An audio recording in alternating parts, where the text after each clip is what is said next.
Cheer up, cheer up. Everybody loves a happy face. Wear it, share it. It'll brighten up the darkest place. Twinkle, sparkle, let a little sunshine in. You'll be on the right side, looking at the bright side up with your chinny chin chin. Chin up, chin up. Put a little laughter in your eyes. Brave it, save it, even though you're feeling otherwise. Rise up, wise up, let a little smile begin. You'll be happy-hearted once you get it started. Up with your chinny chin chin. Now come on everybody, chins up. I said chins there. Yes, yes, I can see you've got a problem. Yes, I know, love. Yes, double trouble. Yes. Oh, I wasn't being sarcastic. How can I be sarcastic with the chin I've got? Look at it, 2.5 weight to skin and bone. I'm not the president of the Pelican Club for nothing, you know. So look, if I can lift this, you can lift your two. All right then. Stick it in the air and wave it about. Oh, chin up, chin up. Everybody loves a happy face. Wear it, share it, it'll brighten up the darkest place. Twinkle, sparkle, let a little sunshine in. You'll be on the right side, looking at the bright side. Up with your chinny chin chin.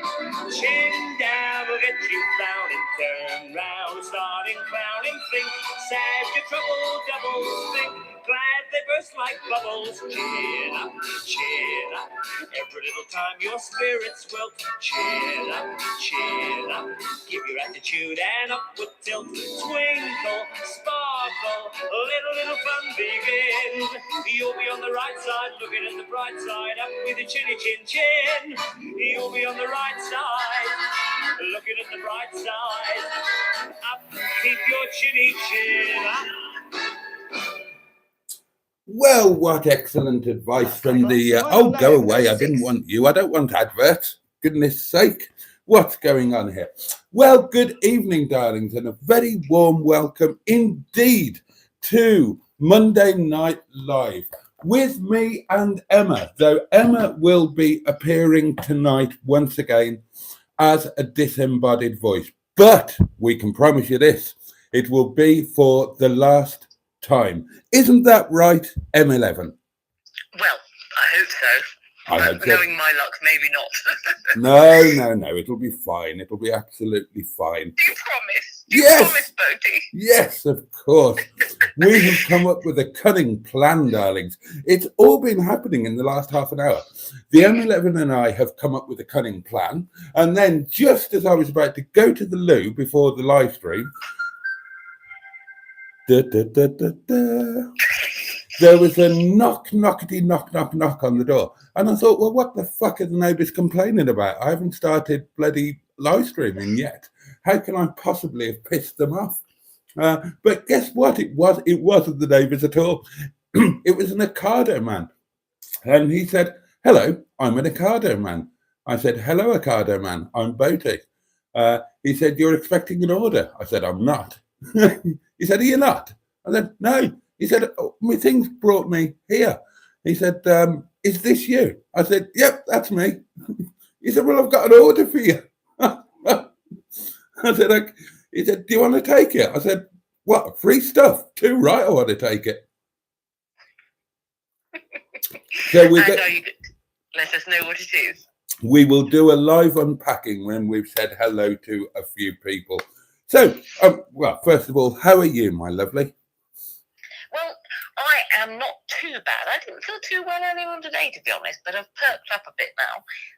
The only issue I'm having at the moment is my technical doings froze, so I'm just rebooting, which is what that little tinkly noise was.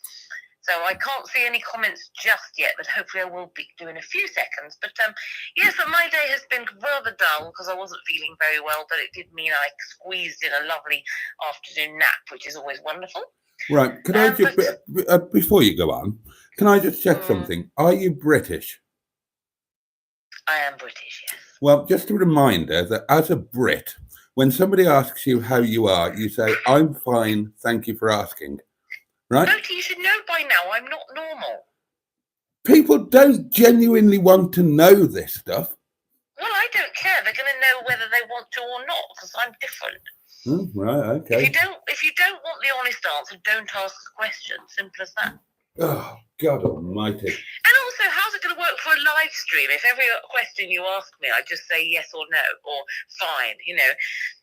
The waffle actually makes the live stream. You should know that. You're the king of waffle. Yeah. I mean, imagine if you responded to every comment in the chat with yes, no, or fine. It wouldn't be a very exciting live stream. No. I'm not suggesting that it should be perfunctory answers. I'm just saying that for that specific question, how are you? As a British person, you always answer fine, thank you. Okay, well, I'm going to argue against that with you because in the past, when you have asked me on a live stream how I am, and I've said, oh, I'm fine, thank you, you've sort of looked baffled and said, oh, okay, that was short and sweet sort of thing. So, you can't win with you, honestly. Well, this is absolutely true, isn't it? This is absolutely true. So, darlings, we are going to be together for the next, oh my goodness gracious me, 2 hours because we're going to take you right through until midnight in 4K widescreen, 24 frames per second, but with the older microphone. And I'll explain all of the live stream doings later on. You may be on a very slight wonk, but you're just going to have to live with it. So I can't be asked to do anything about it. And I've just remembered that somebody said my chairs were dusty. So balls to you all. We'll give those away.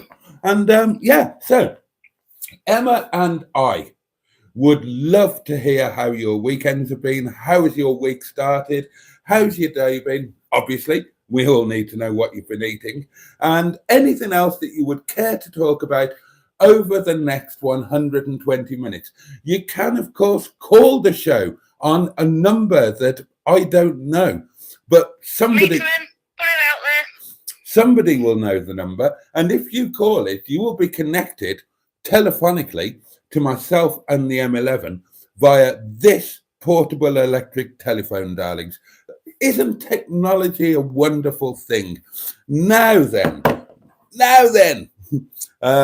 I've had a lovely day, just in case anybody was wondering.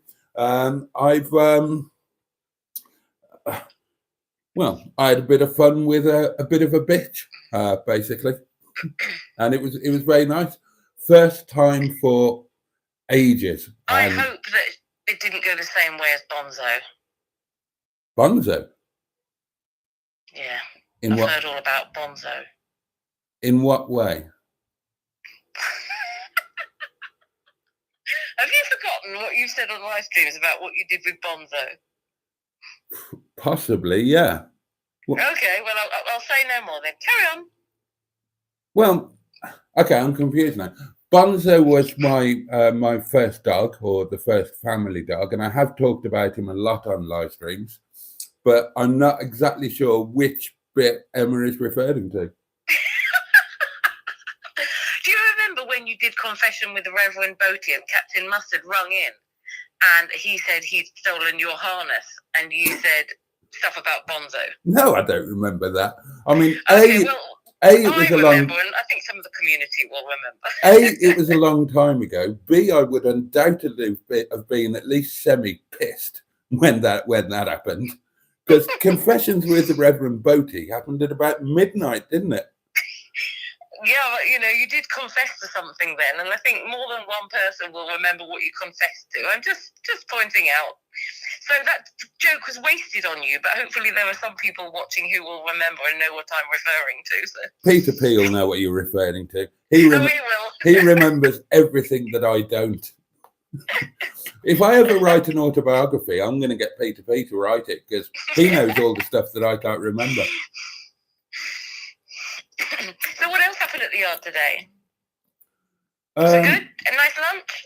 Yeah, lovely lunch. What happened? Well, we spent the first half of the day playing with Captain Mustard's new doggy, which was just a sheer joy. She's lovely. Did you make a video today? Just a lunch video, nothing else. Okay. We were doing grown-up stuff and talking about the yard and plans for this, that, and the other. And we were playing a lot with the dog. I mean, once you put a dog into the equation, you know me, I'm a massive dog person. That was it. So we had great fun. We had great fun with the dog. Then we had to go and pick the kids up from school. And then we came back to the yard and had what was quite a late lunch, but a very nice lunch.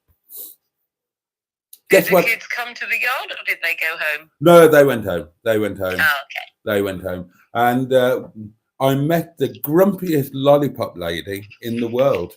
And she gave me a very disapproving look for crossing the road before she went out with her lollipop. Did you just break wind? No, it was a burp, actually. Did you hear that? Yeah. I do apologise to everybody. I thought it was so silent. Oh, my goodness. Outrageous. I do have IBS, and it causes me to burp quite a lot. Oh, you haven't mentioned that before. Well, that's news. Thank you for that. I've not mentioned I've got IBS before. You were completely oblivious before today. Yeah, weren't you? didn't have a clue. Your memories of me blocking your toilet for half an hour when you were desperate for a wee are long dispersed. Look, all I remember is how clean the lavatory was. It's never been as clean before or since. Admittedly, there was a quite uncomfortable half an hour where I was genuinely, I was putting my clothes on to run up to the top of the garden to have a wee, because I tied a knot in it for, I don't know how long you spent in there that morning. I think it was about 2 3/4 hours, wasn't it? It was about half an hour. But what an amazing bit of luck it was with the Airbnb, because, you know, when we first arrived, I was saying, okay, I'll be spending a lot of time in this toilet. And then luckily I had my own toilet. So I think that was quite lucky when we were in the Airbnb that we got separate toilets. And I did make so much use of that toilet that we were almost late to checkout.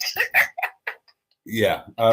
Shall we read some of the lovely comments before we get... I think that may be a good idea. We don't want to dive too deep into your bowel at this particular element of the live stream. Well, I don't know. I mean, you know, you have the community living in your inner scrotum. Why can't I have them living in my colon, you know? Well, there is a slight difference. Yes, of course. Your scrotum's slightly more hairier than my bottom hole. Yeah, and in my scrotum, they're not going to be sent down an effective chocolate water slide and flushed out into the deep ocean. I don't know. They might enjoy that. Right. Anyway, there are 44 people watching this drivel. So, yes, let's dive in. But is it Matron that's at the start, or is my chat not letting me go all the way to the start? I can't see. Is Matron here? Message I've got. Yes, the first message I can see is Matron saying that I'm going to be on the phone. If there's things before that, I can't see them. So for some reason, because I had to reboot my phone because it was jammed, the phone I'm reading on. Okay. So you're going to have to start. Okay. First cabbath around tonight is the one and only Jimmy Quinn, who says, "Good evening, Boaty and Emma. Jolly good evening to you. Lord Stiff Upper Lip is here. And we've got some song lyrics. I love you, Boaty, and if it's quite all right, I need you, Boaty, to warm those lonely nights. I love you, Boaty. Trust in me when I say I love you, Boaty." And thank you, Lord Stiff Upper Lip, and I love you too. Parry is with us, that guy from SETI Alpha 5, and he had to work all weekend, number crunching and all that jazz. So he's got the day off, which is lovely. And somebody would like to book a table for 6 people for Friday evening, please, at around 7 p.m. Sorry, it popped up in front of me, so I had to read it. Those are the rules, aren't they? That was actually a business suite message for the restaurant. So, you know, arguably, I shouldn't have read it out, but hey-ho. I'm on my own, says Barry. I'm in Illinois, I think that is. Karen is working late this week. There didn't seem much point to drive home for one day and then drive back again. There's sod all in Mount Vernon to see. I did find a nice rifle to add to my collection, though. I bought a Lee Enfield long barrel British rifle. Oh, well done. Peter P is with us. Good evening to the lovely Emma Lumps and Mr. Boat Drinks and all. Good evening to you, Peter. The one and only Neil is with us and says, hello all, how are we today? Andrew Buttygig is here and wishes everybody a very good evening. Are we getting the song, asked Peter P. Well, you all know the answer to that now, don't you? Good evenings all, says Matron. Is Brucey going to roll his bifter? You know he is. Matron greets people individually. Are we all sorted on the technical front tonight, says Andrew Buttygig. This is a stopgap situation, but there is a plan in place, which hopefully will be put into action before too long. And then the technical situation will be sorted. You're definitely on the one. Will be sorted for the next 12 months. Mayton says, Emma will be on the phone, but I believe movements on the tech front have been happening. They have indeed. New flowers, says Peter P. Yes. Beautiful colour roses, says Mayton. Yeah, and it's a double dose because I went to Safeways on the way home from the yard tonight, darlings, and look what I got. They were on the offer, so I thought, right, we'll do for once, we'll have the table and windowsill matching. Oh, they're lovely colour as well. It makes a change from the red that's always there, doesn't it? Yeah. Yeah. And they do match up with your kitchen and everything. So yeah, good choice there. I approve. Thank you very much. It was the same offer as before. They were like £3.50 per bunch, but it was 2 for £5. And I had coins in my pocket, and you know the rules: coins don't count as spending money. So I thought, well, I'll treat myself to some new flowers, because you always complain when they're dead. So I thought, yeah, so I got 2, but I thought they were a lovely colour as well. They were called warm coloured roses. No, or cool colour. Which ones did I get? Oh, I can't remember. I would say they're warm, because they're kind of a fiery colour, aren't they? They're definitely not cool. So I bought 2 the same and thought I'll split them between the 2 vases, and I think they look rather lovely. So yeah. And not dead. So do you see what I mean? That's what I have to deal with the flower situation. Right? Before you lot came along and just improved my life no end, I used to have the same flowers sitting on the table for 4 or 5 years at a time and never thought twice about it. And then you lot came in and just started criticizing everything, really. Went on the wonk, the table's dirty, you've got too much clutter on the table. Right, new viewers, you would not believe. Oh, and if there is anybody new or relatively new viewing, then welcome. We have welcomed some new people into the Boaty's World Facebook community. I've had a couple of friend requests as well. So welcome to the newbies, but you would not believe how much bullying I've undergone over the last however long we've been doing this. How long have we been doing this? Oh, well, you wouldn't know. You weren't there at the start, were you? I thought it was 18 months, wasn't it? It's something like that, yeah. My table. I think the reason you're poor is because they keep demanding you buy fresh flowers. That's certainly part of it. I mean, to be honest, I think the wine and cigarettes and sheer number of vehicles do factor but you in. need to have them to cope with the community, don't you? So, Yeah, exactly. But my table used to look a whole lot different. And this lot came along and they said, well, we don't like this and we don't like that. And that doesn't work. And, 2 years I've been live streaming, apparently. Bloody hell. God almighty. God, that's almost like that makes sense. Yeah, I'm thinking when I first started watching it was 18 months. But, of course, time has passed since then. Well, time's like that, isn't it? So, yeah, I've had to change the whole table. Somebody has just done a nice thing. We interrupt this broadcast to it's the lovely Mark Prasad who was sent a super duper thingy, and he says, Sorry to be a broken record, but have you looked further at a Patreon channel? It would stop the nonsense that YouTube have given you.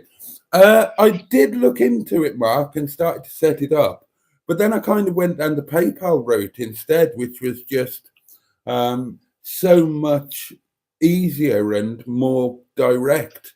So yeah, it's the PayPal is the easiest, most direct, and kind of most cost-effective way to do it, because everything else they take a big old chunk out of it, don't they? But yeah, I haven't totally given up on the idea.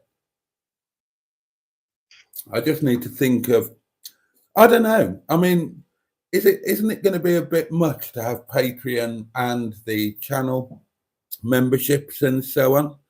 I mean, if anybody does want to help out in any way, shape, or form away from YouTube, which is very much appreciated, there is the PayPal donate button now. It's totally safe, totally secure. It's a PayPal business thing. You can see that it's Boaty's World, and yeah, you can. You can donate a couple of pennies if you want towards, I don't know, towards a Monday adventure or some heating or anything at all, really. Or and you could set up recurring payments, all of that sort of thing, and it's nice and easy and convenient. I think so. Yeah, if you don't want to go through YouTube, then that is available, and it's. The link to that is in the description of this and every other live stream and video. But Mark, thank you very much for that. That will go into the pot for something important or enjoyable. Where did I get to? Oh, I've got to go back to the comments now. It was. I'm able to view comments now, and it was. Barry was saying how here we go with skinning up. Here we go with the skinning up, indeed. Yeah. Oh, good. Barry is here to enjoy the music. Said you little minx. Bad Books is here. Good evening, all. The orange roses look great, aren't they lovely? Tracy P is with us. Well, I'm glad that I came here tonight, says Tracy P. I should be in bed sleeping tight. Mr. Stephen Parry on the phone. No one has to feel alone. Emma to the left of me, Boaty to the right of me. Here I am, and the inner scrotum too. Oh, she's singing the song, isn't she? Oh, yeah. Well, I'm glad that I came here tonight. I should be in bed sleeping tight. Steve Parry on the phone. No one has to feel alone. Emma to the left of me, Boaty to the right. Here I am. And the inner scrotum too. That was rather good. Barry says, I have it muted to mute it. Nice. Marvellous. Well done, Barry. Chin up, Count Botula, says Pingu. Pingu Concord is with us, as is Stratospherian. Good evening, all, and Emma and Boaty. So happy to find our favourite duo is back. That's very kind indeed. And Ian Hully is with us. One of the people that I was just talking about. Good evening, Mr. Boaty, from a new subscriber and community member. Hope you are well, my friend. I'm tremendously well, and I hope you are too. And the lovely Ian is one of the people that I was talking about, who has jumped right into our midst here on the live stream, has become a member of the Boaty's World Facebook group. And if you haven't, you should too. It's great. Well, it's slightly above average. And we are now friends on Facebook as well. So that's a full Monty, isn't it? Would you like to have a go now, Emma? I've barely let you get a word in, have I? Oh, that's fine. Yeah, I want to welcome Ian as well. So welcome, Ian Holly. It's lovely to have you on board. It is. Matron warns us that tonight she shall be chucking out community channel links all over the shop. And she says, so please shout out if you want your or a friend's channel popped in here. And may I just introduced Matron, in fact, to the community. She is a moderator and she does a very good job of it, but she also keeps everyone in line. And if you step out of line, she will come after you with her spatula. Correct. Pingu Concord is here, says, season's greetings, Honourable Mistress Greenwood. Oh, he's speaking to Matron. People saying hello, obviously. And Andrew Buffoonery says, please enjoy, please come again. Ow! Oh, Look at me. what's happened? Oh, that looks exciting, although not with you being in pain, obviously. Ebola Sunglasses is here, says, good evening, friends. I'm just trying to work out where I've put my drink. I brought a drink up with me, and there we go. I'm sitting in the dark here, you see. It's not as fun as when I'm on the screen. Hang on, I'm just taking a slurp of water. See, when I'm on the screen, I have to behave myself and, sit properly and look beautiful. Since But when when have I'm on you the bloody telephone, well I can do it behaved from yourself? bed. You haven't behaved yourself, my ass. And when you said up, are you upstairs? Yes, I'm in bed. Are you? Yes, great. Oh. Yeah, well, it's great. I like working from my bed, you see, because there's no reason for me to be downstairs when I'm just on the telephone. So, You would have been an amazing prostitute. well, still time. Do you fancy being my pimp, Boaty? Yeah. I don't mind taking most of your earnings and beating you up every now and then. It could be quite good content for the channel. Oh, God. Anyway, let's get back to the chat. Yes, Evola Sunglasses says, good evening, friends. Good evening, Evola. It'd be a good channel perk, wouldn't it? Top tier membership. You get to stay in Boaty's gift cupboard, have a meticulously planned breakfast, and you get to have a go on M11. Yeah, and then the lower tiers. So like you could, so the bottom tier, they could just have a fuddle-duddle with your what's it. Then the middle tier would, get to actually waddle up your whoopsie-daisy. And then the upper tier members would be, it would be acts of appalling depravity, really, wouldn't it?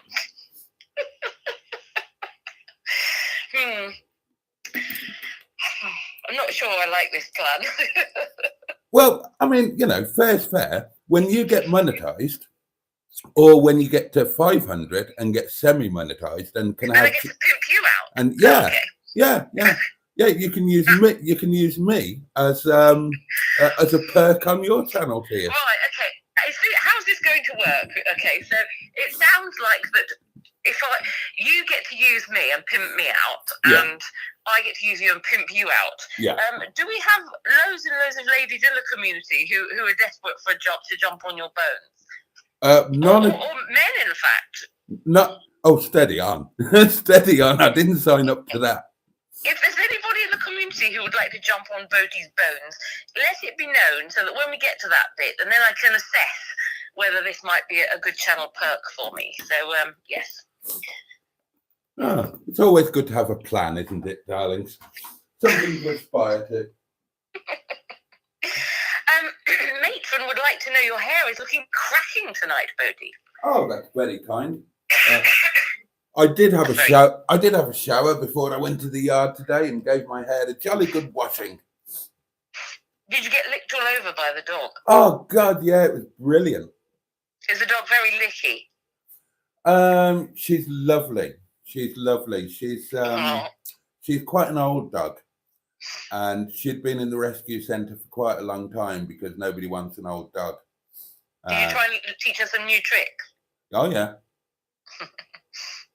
But what amused me was that when I arrived there, the dog was in the full pottering harness. And I'm not joking. I promise you, I'm not joking. We attempted, Boaty. We attempted. No, not on the first date. No. Maybe Mustard had been, quite busy with the dog and you interrupted with your arrival. It just really amused me that the dog was in a proper pottering harness. And I don't mean a collar. Like normally, dog collar. That's the way it goes. That's why they call it the dog collar. This dog was in a full pottering harness with straps and things hanging off it for, I don't know, accessories or. So, you know, I think I might have saved the dog from a fate worse than death by turning up when I did. But I think you might have. she's absolutely lovely. She's a Bulldog Labrador cross. She's 9 years old. She's beautifully well-natured, very affectionate. And I'm glad she's got a lovely new home after being stuck in the rescue centre for too long. Oh, and her name is Wilma. Oh, interesting. Was that after the Simpsons or the Flintstones, or they just like the name Wilma? I've got no idea. Wilma was the dog's name, and you can't change a dog's name, can you? Oh, yeah.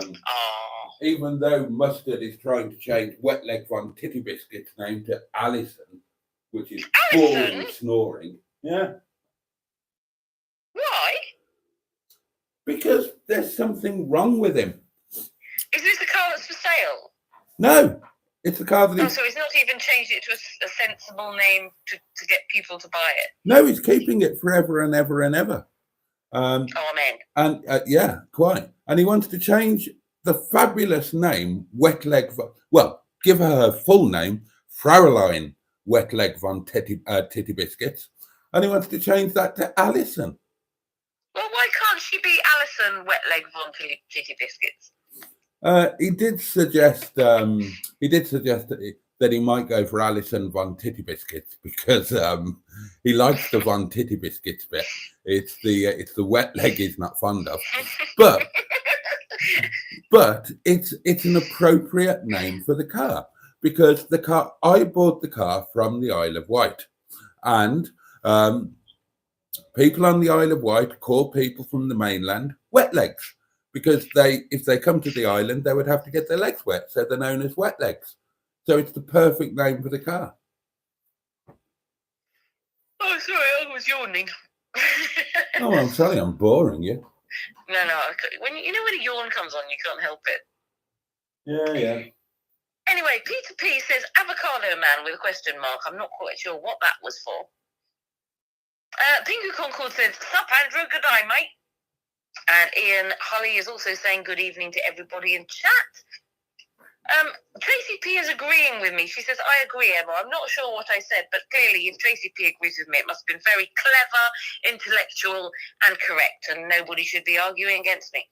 Peter P says, Boaty, Emma is special, and he puts a love heart. So, thank you, Peter P. You're very nice. Yeah, get your coat, love. You've pulled. He's just aiming to come for the new perks of membership that you've just been talking about, isn't he? Yeah.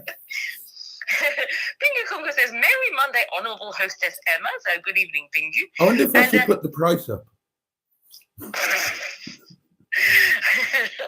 I mean, $4.99 does seem very good value for active appalling depravity, doesn't it? Ian Holly says he can't beat bird's eye potato waffles. And Andrew Buttergeek says, more waffle than a waffle factory. Peter P says, they're at it again. I think we were arguing or something. Because I think we weren't at anything else. Jazz Brown says, hi all, I'm fine, thank you. And Ivona Sunglasses says that they are here for the waffle. Well, Matron has thrown out my link. I'm delighted to provide it. And Peter P says he is here for, presumably it's how you say it in Finnish, that floor. Something like that. What floor? Sorry, I don't know, but he's throwing it out in Finnish anyway. Tracy's put her link out. If anybody would like to subscribe to her channel. Peter P says Boaty's new friend had a harness. It did. Wilma was in a full pottering harness. I think that's got to be the title of the live stream. What? Wilma was in a full pottering harness. Let me just write that down. That's going to get people having a look, isn't it? Barry says, Karen told me Skick and Matron got in a row. Hope it's sorted. Chaz Brown says he's got a minor channel with 8 subscribers. And I'm sure, Chaz Brown, if you let Matron know what your channel is, she will give you a shout out and you might end up with more than 8 subscribers by the end of the evening. Matron has put the phone number out. If anybody would like to call in, the number is 07391 175 856. That's 07391 175 856. Please do give us a call if you fancy it. Don't be shy now, because little story, back in April, May time, I was completely new to the channel, and I decided to phone in. Well, it was a prank call, and hello. I'm from Liverpool. I rang in, and I just dived straight into Boaty's scrotum, and here I am. So don't be shy. Boaty's not as scary as he looks. Not scary at all. I'm lovely. No, he's a teddy bear. Is it time to put my wine in yet? Matron, is it time for Boaty to put his wine in yet? Matron is also, as well as being moderator, she's also a wine monitor. So, yeah. Well, we should explain that Matron, her real job is she is the chief executive officer at Mary Huff Management, and that is the company that myself, the M11, Captain Mustard, that is our management company. We are all under contract to Mary Huff. So Matron is also kind of our boss, and she organises us when we need to be organised. Oh, and she has excuse me, I seem to have a frog in my throat. But she has actually put out Chaz Brown's channel. So if anyone wants to subscribe to that, she has put a link there. I'm putting the wine in, whether it's time or not. I'll take it on my own head. Oh, you could be rebelling against management's wishes there, Boaty. Oh, and I forgot to take this out. Right. What's he forgotten to take out? Rice, frozen rice. That's tonight's supper. I meant to take it out last night and I forgot. And I thought, I must take it out when I get home, and I forgot that as well.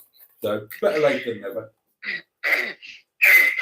Excuse me. Mark Prasad is here. We knew that anyway because he sent a super chat, but he said, "Good evening, Boaty and all in chat." And Peter P says to Chaz Brown, "Now you've got 9 subscribers," because obviously he's gone over and subscribed. Lovely. Oh, Matron says, "Stored in a teacup, Barry," regarding Skick. And Jimmy Quinn says, "Bonzo was Boaty's first sex partner." See, Jimmy knows. God, is that what I said? He said a lot more than that. Oh, God. You said, I'm not gonna go into detail, but you said you'll never forget the look on Bonzo's face when and then you went into detail about something to do with the ring piece or something, and I'm not gonna go any further than that. Barry says, Papa has a rule. I shouldn't be allowed on the internet after the wine bottle is opened. No, you really shouldn't. No, I mean that's quite tame compared to some of the things you said. But... Oh well, I mean the bedtime stories. I mean I should be locked up for those alone. I actually had a look at one of your bedtime stories, Boaty, because I've heard so much about them. I had to have a look.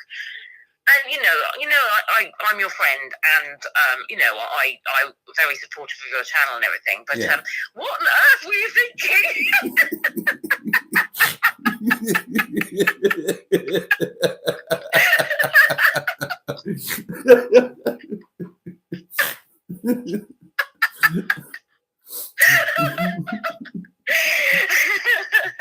You know what it was? What it was? The first one. They've been the community had been talking a load about bedtime stories and how I should read them a nice bedtime story, get them off to sleep, all of that sort of thing.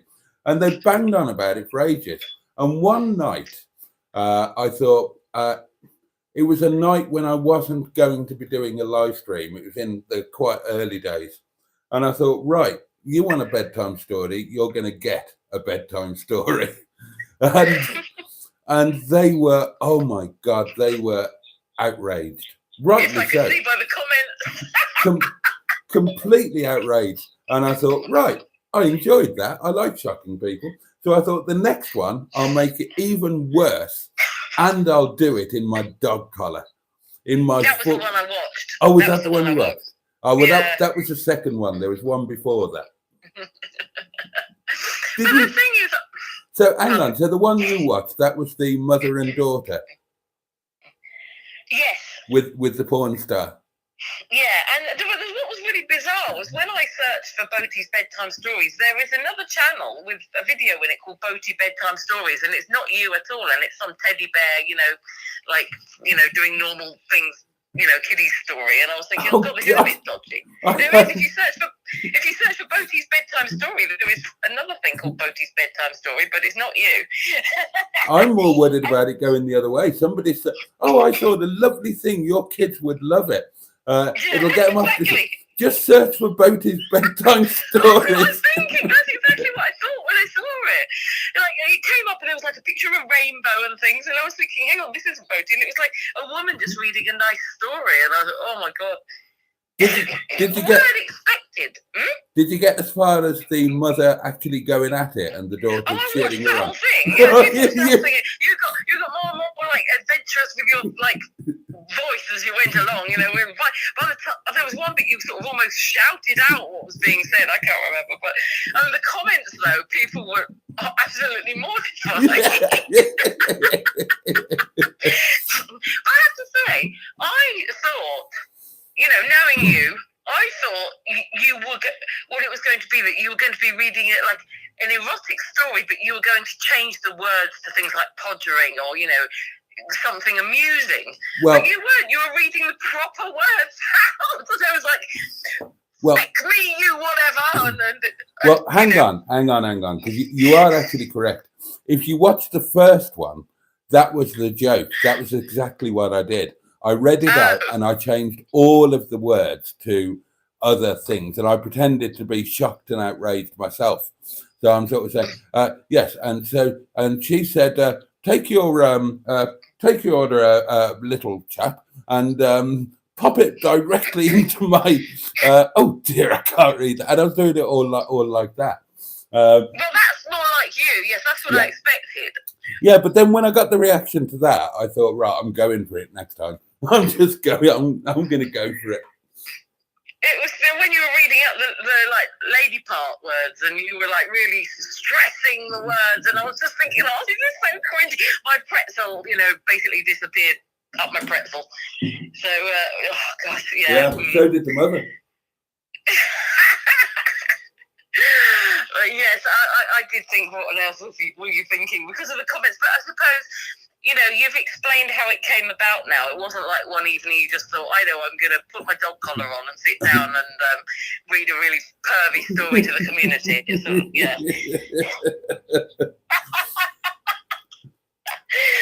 You see, honestly, for the full shock effect, right, people knew what was coming that time. Watch the first... I bet the mother didn't. Yeah, well, yeah. Watch the first one, because on the first one, they had no idea what I was going to do. And read the comments on that, because they were, like, in the second one, if I recall, they were sort of having a laugh and, oh, God, this is dreadful. Oh, my God. In the first one, they were genuinely disgusted. They were absolutely, they were properly outraged. I bet Matron wasn't. Oh, yeah, because they had no warning.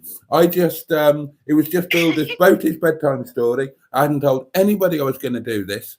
I didn't give them any warning. I just said, "Good evening. Are you sitting comfortably? I'll begin," and launched into this story. And I didn't read out any of the comments. I just went through the story, and I'm keeping. I'm keeping. I was keeping one eye on the comments. How can this be legal? This is absolutely. I'm calling the police. Oh no! I'm watching this. I'm watching this in my living room with my children.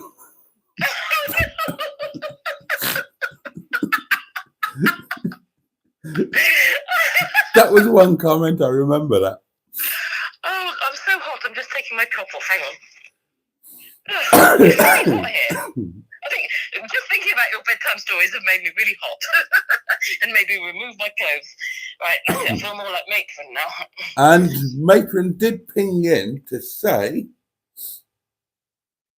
hold on, just got to think. Matron pinged into I bloody was outraged. It was pretzels all round. Matron, oh my God, if Matron was outraged, then that's serious. It takes a lot to outrage Matron. I'm trying to remember what the story was in the first one. And I remember the story in the second one. I remember it was the mother who hadn't had a bit for a while. And I know the feeling. yeah, well, get your daughter to set you up with a porn actor and watch and shout encouragement. No, thank you. That's not. I've got many fantasies, and that's not one of them. Oh, that's right. Well done, Matron. Matron has reminded me that the first story was Peaches for 3. And it was a story about two friends who decided on a whim that they would share the one's boyfriend and have their first ever threesome. That's right. I remember that. Oh, God. If I can't sleep after the live stream, I'll dig it out and have a look. Yeah. And then I won't sleep even more. I did that this morning. Oh. Yeah, dug it out, had a look, popped it back. Had a look. Still there. Yeah. Anyway. Barry says, I've read that one, sorry. Andrew Buttigieg recommends don't piss off your local lollipop lady. They never forget. He's got experience, clearly. Andrew Buttigieg says, Reverend PJ? Hang on. PJ stand for? Pajamas? I'm not sure. PJ normally means pajamas. Maybe he meant PH. Anyway, is it regale? Is that how you say that word? Us with your latest adventures in the garden one night with your attention-seeking extreme log burner. I haven't had any latest adventures in the garden, really. I wouldn't do it in the garden now because of neighbours and things. I'll do it one day. You wouldn't do what in the garden? Well, I used to broadcast out in the garden. Oh, right, the neighbours don't like it. I still want to, I know you suggested it when Matron was coming to stay, and then she didn't stay. But I still like the idea of sleeping in a tent in your garden. I think that'd just be fun. Well, you're welcome, as is anybody else. Very reasonable site fees. It's just $9.99 per person. It's not part of the channel membership then? No, it's extra. I don't know why. As part of the channel membership, they get to have a go on me, but if they want to camp in your garden, they have to pay $9.99. Yeah, exactly. Well, I pay for the upkeep of my garden. I don't pay for the upkeep of your lady garden. So it needs very little upkeep. Yeah, well, I mean, if a bit of a comb, bit of hair dye occasionally, and we're away. Next time you're here, I can get my gardeners to take a look. Oh, if you like, yeah. Well, it's a professional opinion, isn't it? Andrew Buttigieg says, Barry said Emma's shitting forecast. And Andrew Buttigieg says, when is Mr. Stephen Parry going to call? And then there's a little note that says, Mark Prasad has been a member for 10 months, Poppadoms and Pickles. Mark, thank you for your continued support, both on YouTube and off. I'm really grateful. Thank you, mate. Matron says, Sean is Boaty's twinny Welsh soulmate. Please check out his channel. She's thrown that link out as well. Yeah, because he's down to his last 60,000 subscribers, so he could do with a few more. And Andrew Buttigieg says, shit, this went there early. Yeah. It's because I'm on the phone, isn't it? I lower the tone. I do apologise, everybody. I know that you're used to tuning in and, Boaty's live streams are all like sensible, clean, sane and really reserved. And then I come along and, it all goes to pot. Sorry about that, guys. Peter P says, Andrew, you expect it to improve? And he says, no, not really, Peter. Batman Rubens here says, evening all. Good evening, Batman Ruben. I hope you are well. Matron says, tonight I shall be chucking out community links. Yeah, she said that already, I think. So sorry about that. If you want your link thrown out, give it to Matron. She'll throw it out. Batman Ruben said, I've just launched my new channel, Jeff's Driveway. Oh, good. So anybody who Good wants title. to subscribe, Good Jeff title. _ Driveway, and I'm sure Matron will have put the link out as well. I'm going to have a look at all these channels after the live stream, by the way, so I'll subscribe to you all and expect you to come and subscribe to me in return, because I'm like that. Martin Passat says, Matron, that's a good steer to Sean's channel. Pingu says, Mr. Boatsky, will you be partaking in the current Matlock Bath light show doings? No, Pingu, sadly not, because I'm at the restaurant.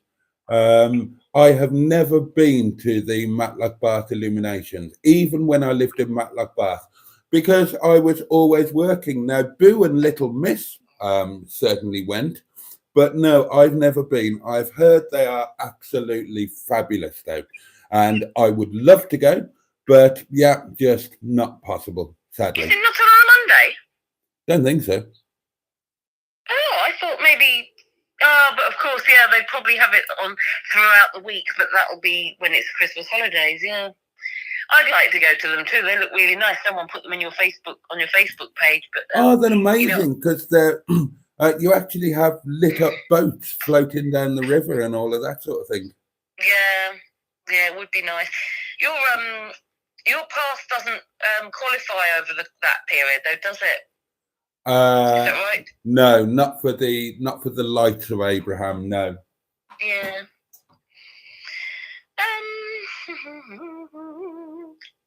Andrew Buttigieg asks Batman Ruben if his channel is car related, and he confirms it is. And Andrew Buttigieg says, a nice splash of colour, I think, relating to your roses. Yeah, I think they're lovely. Matron's put Batman Ruben's channel. Link for anybody who wants to take a look at that. And Andrew Buttigieg says, any particular brand, Batman? And Barry says he's subbed. And Batman says, Audi A6, as it's my own car. I think, is it Audi? Is that how to pronounce it? Because like I'm saying, Aldi. Audi, yeah, Audi. Batman says, plenty of work to do on the old banger. DL is here, says, very good evening to you all. Good evening, DL. And people are saying they've subbed to Batman Ruben, which is really nice. Again, a lovely community support going on here for people who've got their new channels up. Pingu Concord says, looks like that fridge needs a dusting, Boaty. Giving it a good dust there. Are you doing it? Yes. I love the way that if anybody tells Boaty to do something, he does it. Or if they tell him not to. Like when I was at the restaurant, and I think Ram said to him, you need a haircut. And he said, yeah, I know, but she won't let me cut it. Like, it's not up to me to decide whether he has his hair cut or not. Bad Book says bullying my ass. It's been non-stop bullying from day one of these live streams. That's what it's been. You're such a martyr, Boaty. I am. Peter P says to Batman Ruben, did you get the A6 before Mustard showed us they are cool? Andrew Buttigieg says, and the rafter above the countertop, Pingu. Rafter? What does that mean? Jimmy Quinn says, I'm not buying fucking flour, Boaty. Matron reminds us the number to call if you want to call in. It's 07391 175 856. And Batman Ruben says to Peter P, yeah, I have had it since 2017. Matron says, I'm just setting on my own Patreon. So as I learn bits, I'll pass tips to you, Boaty. And but he says, earlier model Panzer. Daniel Congo says, I am old enough to remember your first live stream when you were overjoyed to have 13 viewers. God, did I get 13? Wow. Mustard was your 13th, wasn't he? He was my 13th subscriber. So, okay. Yeah, if I had 13 on the live stream, I probably had every single subscriber watching that live stream. Now, imagine if I had that now. There would be, if every subscriber was watching this live stream now, like on that one, I would have 6,622 of you watching at the moment. God. Can you imagine trying to keep up with the comments? That would be fun, wouldn't it? I think it's 6. Let me do a live. Where are they all? Are they all in bed or something? I mean, surely they're getting a notification that you've gone live. Why aren't they coming on to say hello? I don't know. Very rude of them. Where are we now? Yeah, 6,622. Speaking of subscribers, have you seen how well Carol Ann Living for the Moment is doing? Oh, God, she's flying, isn't she? She's monetized now. She's put a video out today about being monetized and how much money she's making. She's got about 2,500, I think, now. Yeah, and she earned £6 on her first day. But you know, it wasn't long ago when we were first looking at her. Did she have something like 700? I can't remember. It was called. Yep. It was in the hundreds. Oh yeah. And then all of a sudden, it's taking. I think it's all the bikini wearing. I think Yeah. that's helping. Well, it's not going to hurt, is it? I mean, I would do it if I felt like it would help, but I think it probably would damage my channel if I walked around in a bikini on my videos. But yeah, good on her. She's, you know, suddenly it's really taking off. So if you're watching, Carol, because I have told her that she should come and watch your live stream at some point, well done. Yeah, congratulations. That channel's going to be huge, isn't it? I mean, it's just... Well, when you first showed me her camper van, and I thought, oh, that's exactly what I would love to do if I had one. You know, she's got the same sort of style that I like, and she's got the same, you know, tinkering around, doing things in an unconventional way that I do. You've got all of the elements that you need for a winning YouTube channel, right? So yeah, she's a nice lady. She's nice looking. She's going into. She's going to be. She spends half the time living in the caravan, and she's looking at moving into it full time for a kind of off-grid life. She's refurbished a motorhome, doing it all herself. She goes on lovely walks in beautiful countryside, and she gets a kit off at every single opportunity. And she's got a splendid pair of knockers. Now, with all of that, if you can't make a success of YouTube, there is something wrong with you. I think that's it. She's got the combination going on there. She's got it just right. Yeah. So, yeah. I mean, the fact that you and I both like her. You like her because she's crafty, and I like her because she's got knockers. To be honest, though, Boaty, I think her knockers are too big for you. No, I'd cope with them. I'd be fine. Yeah, you said never more than a B cup. Well, they're not. Hang on, we can't talk about another YouTuber's knockers. Hang on. We talk about mine. We've talked about mine. That's different. You're matrons. Yeah, and you're part of the inner scrotum. This is a stranger, another YouTube channel. We can't bring her knockers into the community. That's okay. Maybe we shouldn't. Yeah. Maybe we shouldn't. Okay. I mean, take it back, Carol. And they're not more than a B, are they? I would say they are. Yeah. Well, not much more. There's on her video, I think today it was a reel, a short, and she said they're definitely more than a B, I would say. But you said we're not allowed to talk about this, so let's change the subject. Matron is very kindly. I'm just going to go and check out the reel. It was a short. I saw a short today. It was called "Doing Something in Your 50s" or something. She was skating. She's doing some skating. It's called something like, you know, things to try doing in your 50s. She's skating and she's got like a little top on, and they're definitely more than a B cup. Your live stream now, your viewers are going to completely drop while everybody goes to check out her, aren't they? Well, I don't care, because I'm just going to check it out. Hang on. Subscriptions. Living I in don't know if it was a short from today, but it popped up on my feed today. I've got it. Don't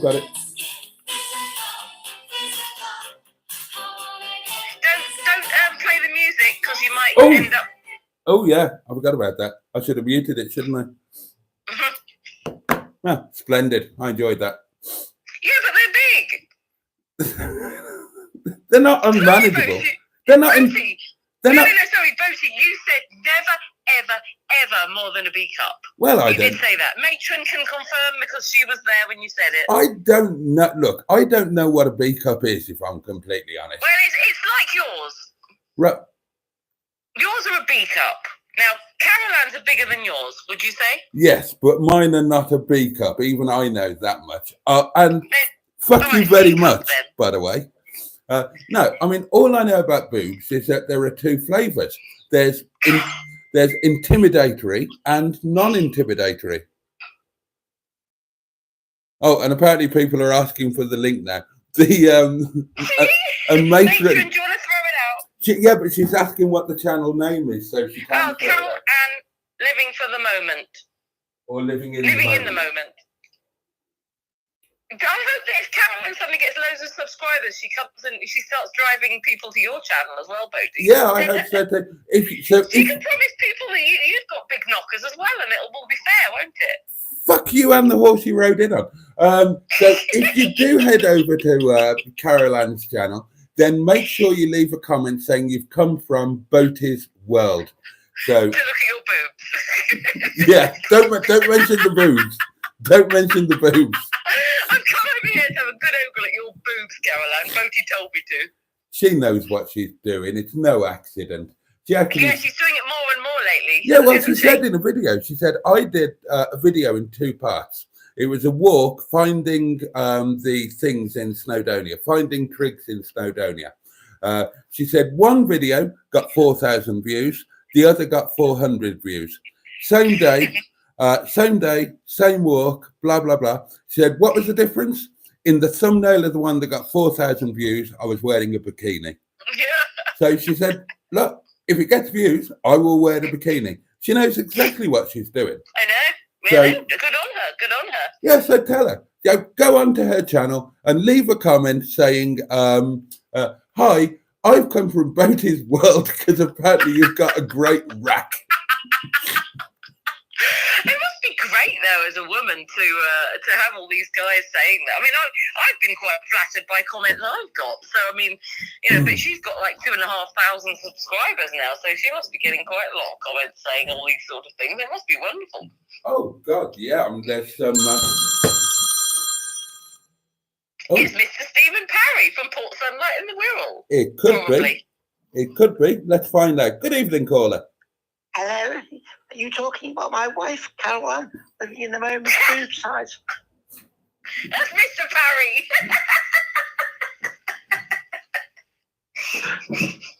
Good evening. Hello, Mr. Stephen Parry. That poor woman should be on your live stream next time. So you want to know her tit size? She is from your neck of the woods, by the way. She's from Southport. Yeah, I wouldn't mind to go there. Not a million miles away from you. No, wouldn't mind. Good evening, Mr. Stephen Parry. Yep. How's the Leisure Peninsula? Yep. How was your days been?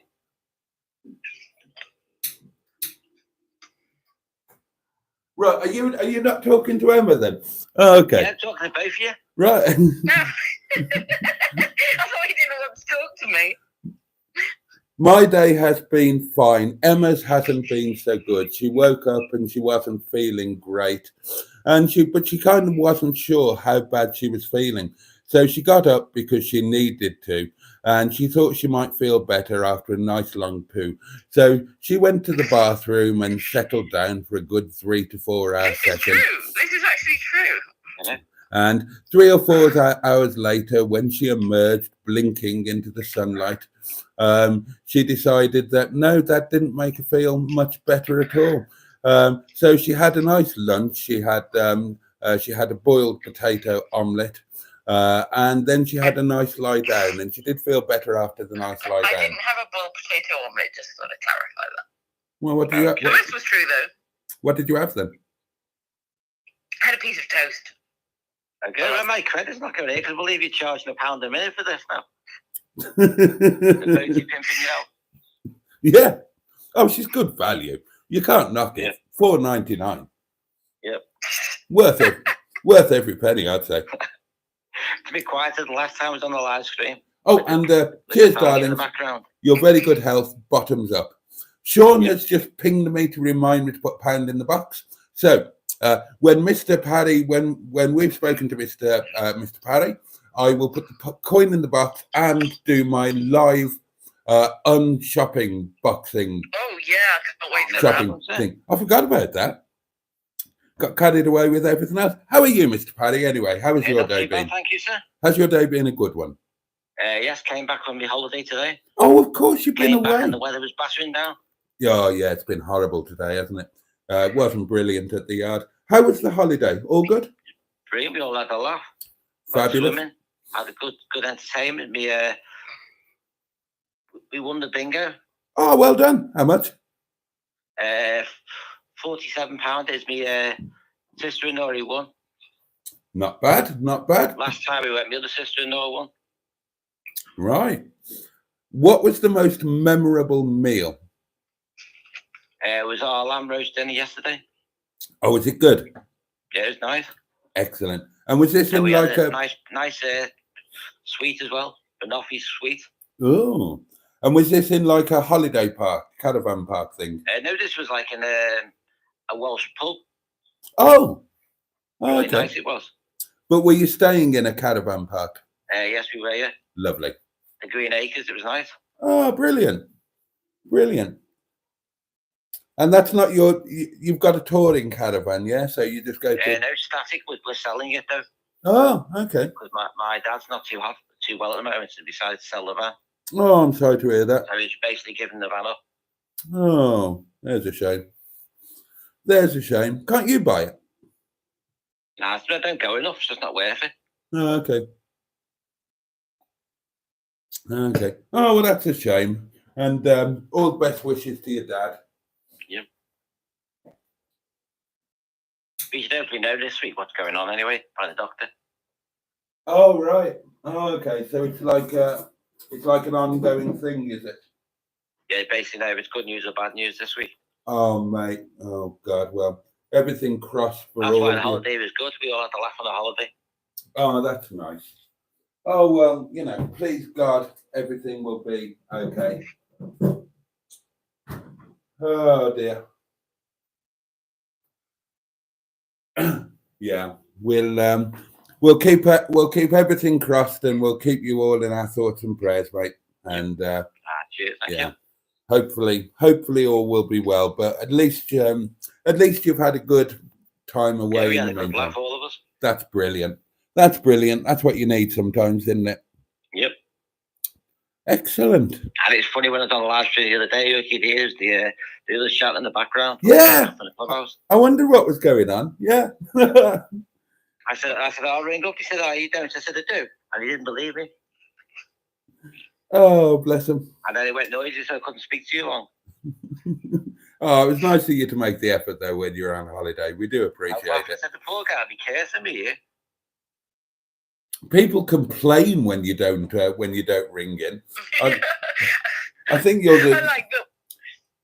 Sorry, I like that whenever we hear a phone ring anywhere that sounds like your phone, everybody automatically thinks it's Mr. Stephen Parry. It's true. Yeah, people have pinged me saying that. It's not just us. A load of people. Whenever the phone rings and it's my ringtone, they think, "Oh, it'll be Mr. Stephen Parry." First thing that pops into their mind. Hey, you got free mobile phones, have you? Yeah, I've had it for ages. So what phones have you got now then? Right. Well, okay. You want the technical update, right? So I've got the phones that I've had for ages. The phones have been the same for 1 year now. So the way it's been, the camera phone is the newest one, the iPhone 13. I've got an iPhone 11, which I got the year before, and that has been my phone that actually uses my phone. And then the iPhone X, has been the live stream phone. But things are about to change because I am going to do an upgrade. I've got a plan coming to an end next month, and it means that I can upgrade to the latest iPhone 16 Pro, and it will cost me £3 per month more than I'm currently paying. Oh, that's not bad, is it? So that's kind of a bit of a no-brainer, isn't it? So what date did you get though? Sorry? What date did you get? 8 giggle sticks. That's all right, isn't it? Because you use your home data when you get home, right? I don't know what a giggle stick is, but I get 8 of them. And I don't think it's many. It's like the cheapest. But when you come home, you use your own data, so it doesn't really matter, does it? Oh, yeah, it's on broadband. So the way it will be then, so if and when we go ahead with that, then the new one will be the camera phone. The iPhone 13 will be the live stream phone, so this will become even better. And then the iPhone 11, which, and this gets confusing now, because I've swapped the phones over. The iPhone 11 I'm live streaming on tonight. The iPhone X has got my SIM card in, but ignore that because that's all going to change. So the new one will be the camera phone because it's got the best camera. The 13 will be the dedicated live stream phone, and the 11 will be my phone that I just use for phone things. And the iPhone X will be going by special delivery to Emma, and that is why next week you will see her on the screen rather than just hear her voice. Oh, that's good. It's weird though, the way Apple's it can go on, but Android can't. That's mad. That. Yeah, no idea why. There's always been a fight between them two, Android and Apple. Yeah, well, whatever it is, that's what it is. Does seem weird. Don't know why, but there you go. That's well weird. Anyway, I'll leave you to carry on the chat with Emma tonight. Okay, sir. Thank you very much for calling in. Mrs. Titties and Mr. Wanker. Good evening, Mr. Parry, sir. All right, good night. Bye-bye. Good night. Good night. Right, Emma, if you would be so kind as to catch up with some comments. Yeah, I think we're quite behind. I think so too. And then I will do the shopping and the pound in the box feature. Right, so let me get whizzing through these then. Matron, she said if anybody would like, they can pop some cash over to you, Boaty, and she's put your PayPal link out. She says, for coffee, petrol, flowers or gas. Yeah, yeah. So if anybody wants to send Boaty loads and loads of money, then please do. Peter P says, Peter is well tucked in Boaty's scrotum. Pinky Concord says, I am trapped here in Jaffa land. Andrew Buttigieg says, King Swimmer. Charles Brown says, don't forget to bash that like button, folks. Boaty loves a likey. Ian Holly says it's well above average. Not quite sure what he was talking about there. Diane Sturdy is here. She says, good evening, everyone. Diane Sturdy is here. Says, good evening, everyone. Happy Monday. Oh. Happy Monday, Diane. Hello, Diane. Matron is telling everybody that I am the lovely lady on the phone, and she's put my link out. How kind of her. Not that I, absolutely forced her to do it myself. Andrew Buttigieg says 51 in chat should be 51 likes. Indeed, Andrew, indeed. If they were all like you, Andrew, they would have liked. Barry says Boaty's learning to dance. We're well behind in the comments here, so I don't know what some of these references are to. It must have been when you hurt yourself, because Ian Holly says, I felt that. Ouch. Diane Sturdy says, evening, Tracy. And Peter B and Andrew. Mark Prasad says, Matron is the glue. Oh, yeah, Matron is the glue that keeps this channel going. Matron says, that was the clip of the night, the spatula on the knee. Oh, yeah, she liked it when you were smacking yourself with a spatula, Boaty. Mr. Stephen Parry, Port Sunlight in the Wirral. The Leisure Peninsula. Says, how are you today, Reverend Jason and Emma this evening, and Tracy and everyone in this live chat? I had a lovely weekend away with the family. Sorry, when I called in Saturday, the family was shouting. Fun Stuff 24 is here, and she says, good evening, all. Good evening, Fun Stuff. Peter P says, lovely sticky matron. Excuse me, I need to cough. Excuse me. Would you like me to take over while you have a cough? I've coughed now, but you can take over if you want, or I can continue. It's up to you. Carry on then. Peter Concord says, don't forget the Project Nigel Chow and Captain Mustard. And Singu said that, and Matron saying thank you. Mr. Stephen Parry says, can everyone twat the like button? Many thanks. Barry says, how did this descend from pimping and money grubbing? Descend to it, rather. And Matron is laughing at someone saying that she's lovely and sticky. Charles Brown says, 52 in the chat. What happened? Good Lord. And Andrew Buttigieg says, how much for that top tier again? Asking for a friend. Are you not already top tier, Andrew Buttigieg? Pinky Concord says, Boaty's Airbnb and pimping projects coming soon, viewers. Yeah, absolutely. They will be coming soon if they get on his pimping project. And if anybody would like to audition to, apply to, be part of the pimping project, please let us know. Mr. Stephen Parry from Port Sunlight in the Wirral The fucking Leisure Peninsula. says, call Emma, £1 a minute, everyone. And Matrons put out Project Nigel's channel. Barry suggests Pimp My Boaty. Peter P says, did Papa Don tier members get sushi photos? Oh, Tracy's dug out because I did show her the sushi photo, and I think it's a little bit dodgy. So I'm not sure. What do you think, Matron? Is that a bit too dodgy, even though Peter P did pay £5 for it? Fun Stuff 24 says, I hit the like button an hour ago. Oh, good girl, Fun Stuff. I had high expectations of what would ensue. She's got to know it by now. And that's wonderful. It's lovely to have you part as Boaty's scrotum. I'm sure he's enjoying you being there. Mark Fasad says, good Lord, up the what's a daisy? Oh, hang on, press the wrong button. Right. Ian Holly says, I collect old dinky toys and subscribe to a channel called Pimp My Diecast, and that's worth a sub. Actually, Peter P is very good at pimping diecast. He's done some amazing projects for Boaty's World channel. You can see them on the Boaty's World Facebook group. Jimmy A500 says, how is your daughter, Emma, enjoying the new paint job, or is it painted yet? It is nearly finished, and she very much loved it. Thank you very much. I'll do a video when it's a bit more done. You know, I'm putting a few more bits and pieces in there. Peter, if anyone else is wondering what he's talking about, I was decorating my daughter's bedroom, which is the over on my channel, which Matron has thrown the link out for. Peter P says, stay in the cupboard and enjoy hot parlour action. Matron says, thank you, Ian. I'll pop a link and check it out. Barry says, is Boaty now dogging? Oh, yeah, good point. Good point, Barry. Were you dogging today, Boaty? Totally, yeah.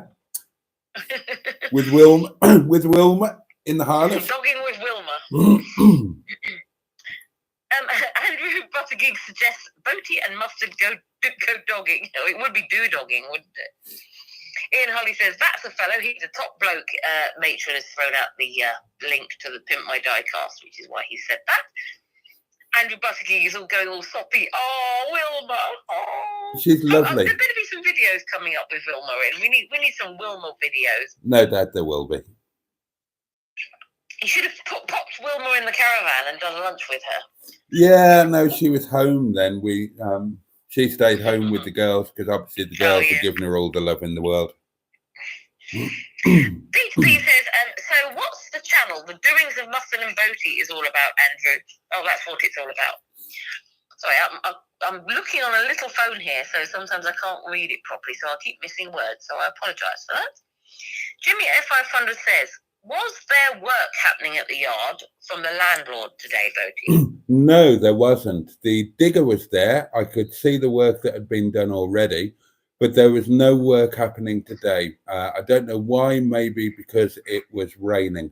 The breaking news with regard to that is that the landlord has finally been made aware by somebody that Captain Mustard has been YouTubing from his yard. He had no idea about any of it beforehand. Somebody told him about it, and he watched one of Mustard's recent videos talking about the yard, and sent Mustard a very long message. And Mustard was panicking, thinking, shit, I'm going to be in trouble for YouTubing from his yard, and he didn't know anything about it. But the landlord was very sympathetic, apparently. So. Oh gosh. So, I thought you were going to say the opposite. Yeah, well, that's what Mustard was expecting, but no, he came across as quite sympathetic, apparently. So, yeah, the yard did need to be, the yard does need to be cleared, but so it doesn't change anything, but at least the landlord knows what Mustard is doing now and is not unsympathetic to it. So that's got to be a good thing, isn't it? Yes. Oh my goodness. I really thought you were going to say that he wasn't happy that things were being broadcast from the yard. I am convinced. We didn't film today because Mustard and I had a long old chin wag and heart to heart and all of that. And I'm convinced that this it's going to be a pain in the arse in the short term, both for Mustard and other people who've been using his place for storage. But in the medium term, I'm convinced that this is going to be a massive positive for Mustard and for the YouTube channel.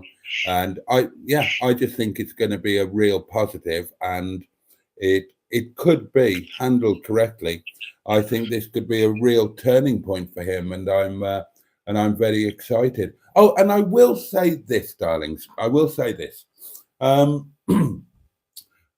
In the comments of a couple of Mustard's videos, I get a bit of stick from some people, sort of saying, well, you seem to be bearing the brunt of this and the financial brunt, and what about your partner? Why is he not there? He should be more visibly helping. He should be doing this. He should be doing the other. So not that they will be watching this live stream, but just in answer to those comments, if you've seen them, and there are quite a few, then I am doing my bit. I store the same number of company cars as Mustard does. The difference is, talking about the financial brunt, is that Mustard has off-road storage. The cars go in the yard, they stay there, right? I am also storing 4 company cars at the moment. I do not have off-road storage. So I am storing those company cars on the road, which means that I'm paying to tax and insure them every month. And that money comes out of my own pocket, not out of the company pocket. So I can assure you that I am doing my bit financially, as well as in any other way. And that's the way that it's always been. Mustard is there in the yard on a daily basis. I can only be there once a week. So that's the way that things were set up. The unknown banker comes up with money. I come up with this, that, and the other, some money for some storage, blah, blah, blah, blah, blah, blah. And Mustard provides the storage, or did provide it. Now, obviously, that all needs to change now. Today, we've come up with plans for all of the company cars that are at the yard, but I will continue to take care of the company cars that are here around Windy Bum. And there may be 2 more coming as well, because there are 2 of the company cars that we would not allow to go for pennies or go to the wrong owner, because they're too important and too worthwhile. But we have got plans for the other 3. I won't go into too much details, because I don't want to spoil Mustard's videos. He will no doubt make videos about these, but there is going to be, next Monday, there's going to be what I think might be a very exciting video, where I get my hands dirty once again, and I'll tell you the plan on one of the company cars. All right. So there are plans with others as well. I can't tell you about that at the moment, but yeah, I mean, we've got together, we've put our heads together. We've had a good old day, got some stuff sorted out, had a laugh, as we always do. The plan with one company car, and the company car I'm talking about, is Dented Daisy. Those who watch the Project Nigel channel will know what I'm talking about. The rest of you won't have a clue. Now, Dented Daisy hasn't sold. There are all sorts of problems. She doesn't have an MOT now. We never got the logbook for the car. It's all a bit of a nightmare.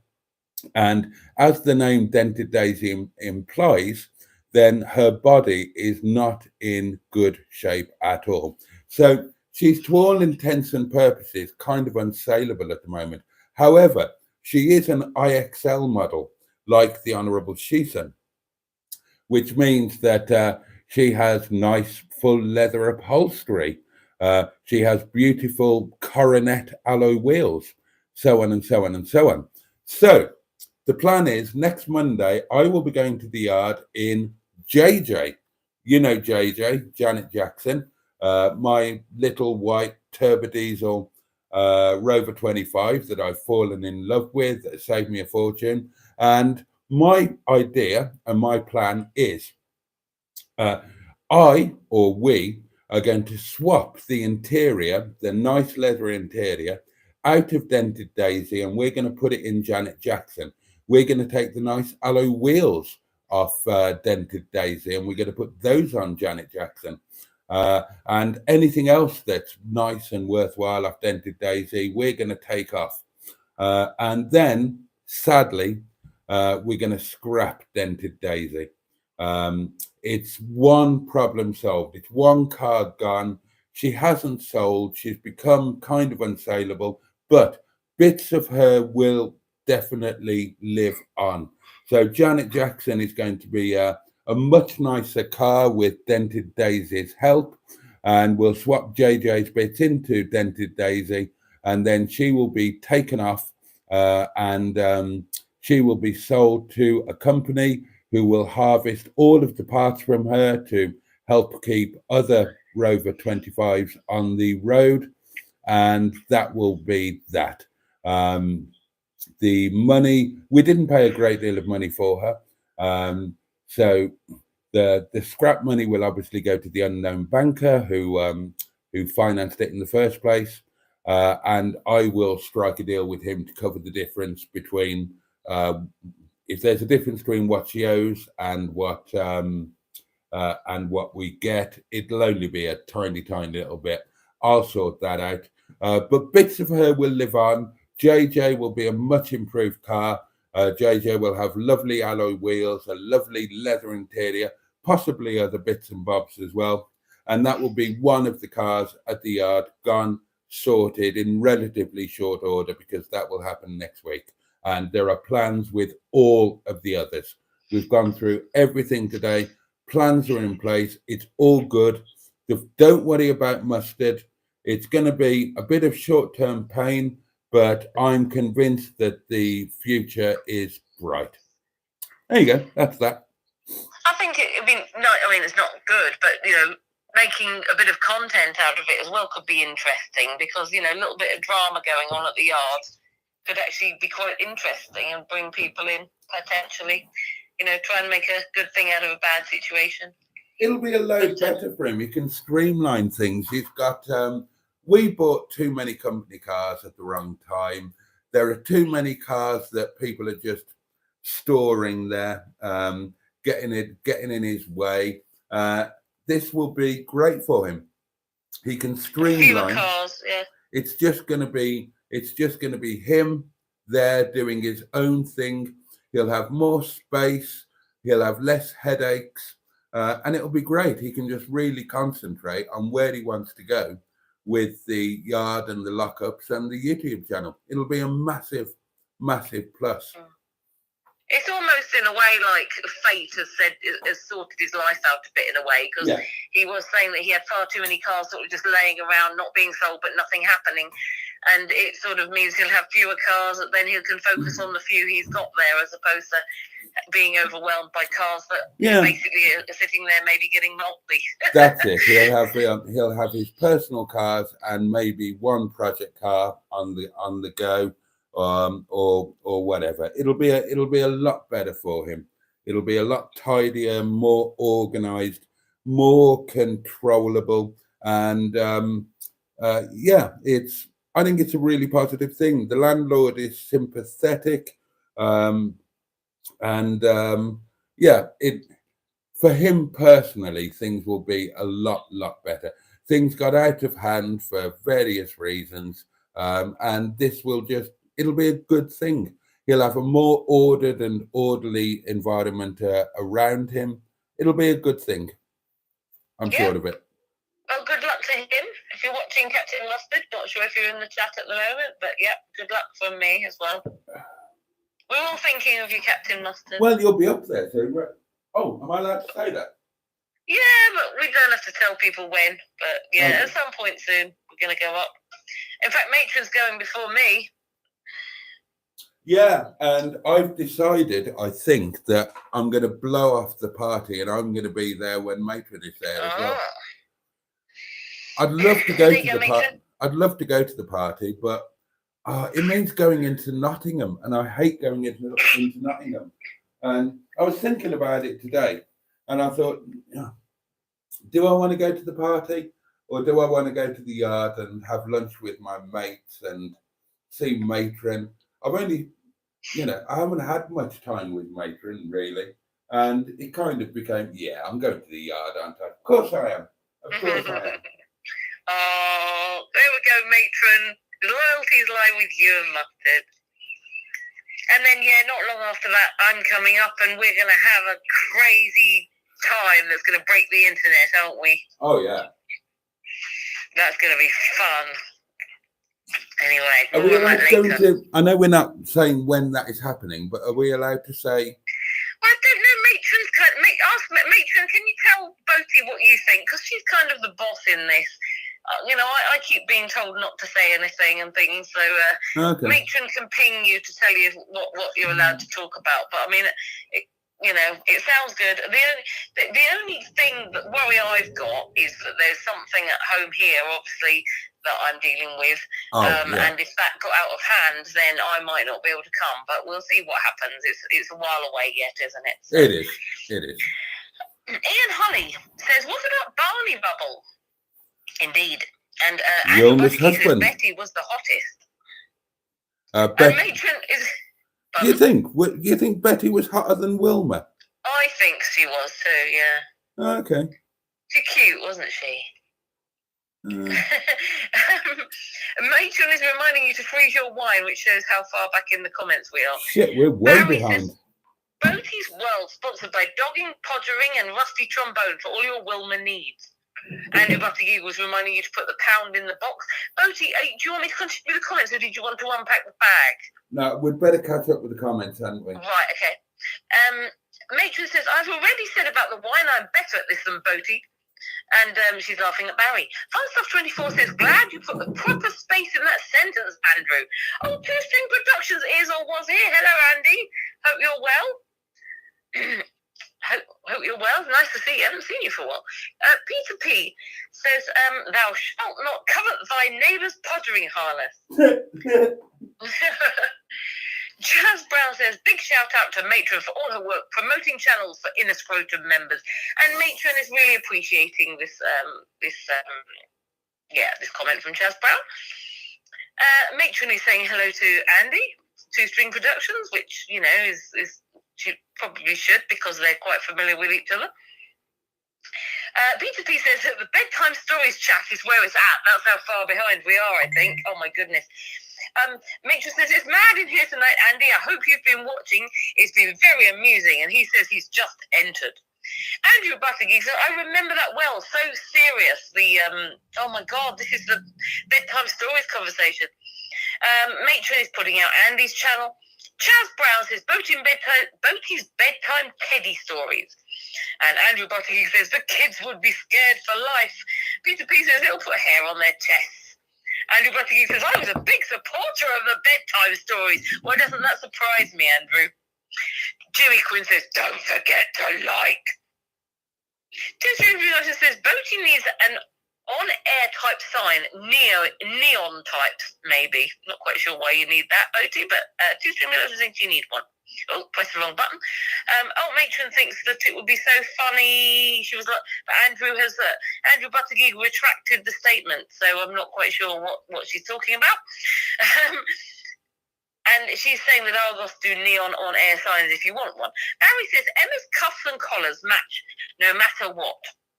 Andrew Buttigieg says, hope Blot doesn't hear about the invite to stay in Boaty's garden. That's so funny. That would be amazing. I'd love Blot to come and camp in my garden. God, yeah, but he'd be wanting to stealth camp, so you wouldn't know about it until you saw the video. Oh yeah, good luck with that. Well, actually, to be fair, it's getting dark earlier now. If he came and set up in my garden at like 8 o'clock or 9 o'clock, then I'd probably have no idea, would I? Oh, So- I tell you what I should do. I should contact him and I should say, make out you don't know and say, I'll tell you what, my friend's a YouTuber and he's a big fan of yours and I think he would absolutely love it if you stealth camped in his garden and then put the video up and he would find out you'd been camping in his garden through the video. Do And that. maybe he'll do it. You've got to do that. Make sure I'll you do try that. it. Promise me you'll do that. Do you think that'd be funny if I say that you don't know? So he'll do it, and then it'll come out on a video. And of course, if I say what your channel is, he might even say that, and might even say the name of my channel as well. I was contacted by Emma, and she said that Boaty's World, would probably love it because he's a big fan of the channel. Would love it if I still camped in his garden. No, but If you want me to do it, I'll do it. do it, but don't say that I don't know. Say that it came up in a live stream as a joke, and say that I said that I would love that, and I officially give him permission to trespass in my garden. Because you wouldn't know when he was doing it, would you? No, and it's one day you might just look out the window and think Block's in my garden. and it is completely open. He wouldn't have to go. You know how my garden is. He wouldn't have to go through gates or anything. I have to tell him how to get to it. There is public access to it. So yeah, tell him. That would be. Oh God, that would be hilarious. Hello, Mandingos. We're here today in Boaty's World Garden, Mandingos.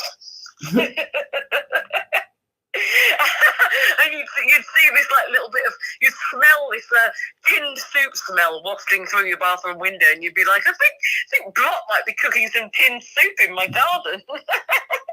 The thing is, we'd be about 100 yards away from each other. We'd both be pissed. We'd both be cooking and eating, and none of us would doing a know. live stream at the time. Yeah. While he's in your garden, and it could be. Yeah. If you have permission, if he gives me permission to try and contact him and do that, I will do it. Do it, and of course he might say no, but Well, if he's got any sense, he will do. But he could stealth camp there, or wild camp or whatever, and he could come in on the live stream for the whiskey tasting if he wants, and we'll do a whiskey tasting together. Oh, I will contact him and see what he says. Okay. If you're watching this, Block. His name's Chris, by the way. His name's what? His name's Chris. Oh, okay. Mandingos. Ian Holly says, for bargain cottage furniture and retro knickknacks, try the Ashgate Clearance Centre in Chesterfield. Didn't you try that? Hang on. I seem to remember the name Ashgate. And then he says, not the main store you went in the other week.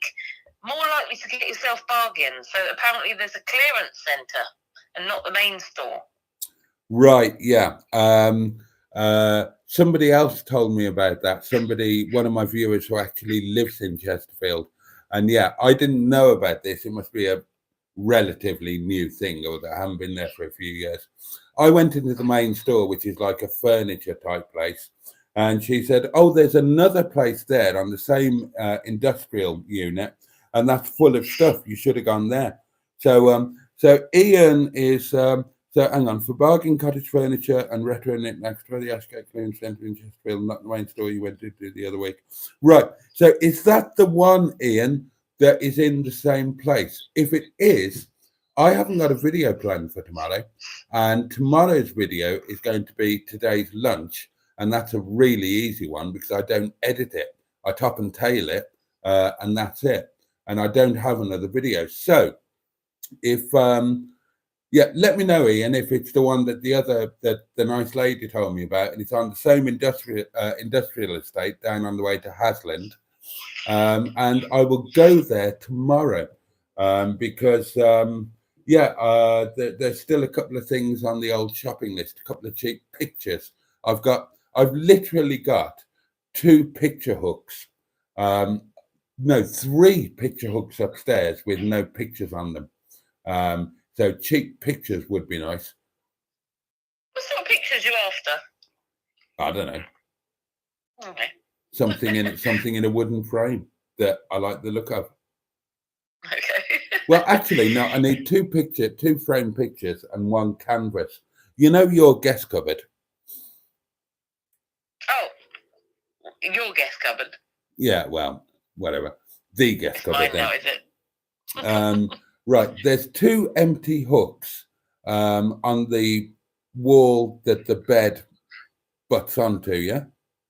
Yeah. On your left-hand side when you're lying in bed. Mhm. And I was thinking that when you go up the stairs, then directly ahead of you, there's a canvas of Las Vegas, All right. if you remember. Sort of. Now, that doesn't really belong there. All of the wall art in the guest cupboard are canvas. So that at the top of the stairs should go into the guest cupboard. And that will fill 1 hook. And then I need another canvas for the other hook in the guest cupboard. And then 2 nice framed photos for on the side of the stairs to go with the 2 pig photos. And then a feature one for the wall facing you at the top of the stairs. Well, good luck. Hope you find something. But, yeah. I was wondering, did you get that plate? That plate you saw on eBay of the pub you used to run? And I said you could hang that on your wall, maybe. Did you go for that? No, because I found out it's not the pub that I used to run. Oh. I thought it didn't look exactly like it, but they're historic photos. So the pub that I ran, my very first pub, I was 20 years old, was Mad O'Rourke's Kipper House in Bradley Green. Used to be called the Red Lion before Colin took it over. And I assumed it was that, but no. I looked into it a little bit more because I would have bought that plate. I looked into it a little bit more, and those plates all relate to the mid to late 90s. And the pubs that he had in the mid to late 90s. I had the Kipper House in 1990, I think. And what obviously happened was that he let that Kipper House go because it was a massive pub. It was the biggest pub in the chain. It was the one he was most proud of. It was huge, massive, big pub restaurant in the country in a beautiful location. I loved it. But that obviously went, and it was replaced with another Kipper House later into the 90s that was much smaller and somewhere in the Black Country. And that's the one on the plate, not the one that I had. I'm just thinking about the bag of stuff on the table. Is there a danger there's something in it that should have gone straight into the fridge? No. Okay. John James Cameron is in the chat. He says, "Evening all. Have I missed the pound in the box?" And at that point, he hadn't. So He still hasn't. I've still not done it. I thought you. Oh, you just got the box ready. I've got it ready. I've prepared it, but I thought you just did it. I thought you just did it on screen. No, I want to make sure that we catch up with some comments before we get to that. Andrew Bucky says, "Hi, Sean. No, not yet. Read the pound. I did leave it in chat earlier." Barry says something in Welsh, I think. Noswaith da Sean. Yeah. Sut May, something like that. Yeah. Evening. How you doing? Andrew Buttigieg says, "I'd still watch your channel, Emma, if I was in a bikini, apparently. You might, Andrew, but..." Peter P says, "Mustard has just reached 7K. Yeah, he did it earlier on. We were just doing our stats off, and he got to 7,003 subscribers. So, yeah, congratulations, Mustard. Well done. I will be at 10K before you, though. I'll go and unsubscribe to him now to take one off. I'm not really going to do that, Mustard. I'm not that mean. He was already up to 7,004 by the time we finished these stats off. So I'm about 380 behind him, but I will get to 10K before he does. I was really chuffed that I got up to 290 subscribers, and then I've lost 4. So now I'm back down to 286. My next milestone is going to be 6666, and we'll have a party when that happens. Oh. And Alan Simpson is here or was here. It says, greetings, honourable folks and dynamic duo. Oh. Apologies for my tardiness, just back from the pub quiz. Batman Ruben says, what's that YouTube channel? Not sure what he's talking about there. Sorry, Batman Ruben. Barry says, I have ordered a supper. There's an Asian restaurant in Mount Vernon, so I've ordered their tikka masala. I'll let you know. Oh, Boaty, I had your noodles again tonight. Oh, well done. I can't stop eating your noodles now. They're good, aren't they? Well, I tell you what it is. It's so quick to make. Yes. And I love anything that is really quick. 'Cause I'm a busy woman, you know. Quick, And- easy, cheap, tasty, healthy. And it's literally something where you're literally just grabbing bottles from the cupboard and shoving them in a pan and not having to weigh stuff or work it out. And it's versatile, so that if you haven't got something, but you've got something else in the fridge, you can think, oh, I'll chuck that in as well. And yeah, I'm loving your noodles at the moment. Good. I'm such an influencer.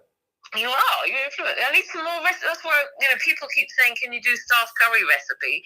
I need more recipes from you, Boaty. Okay. Please. I'll Quick, get easy onto that. ones.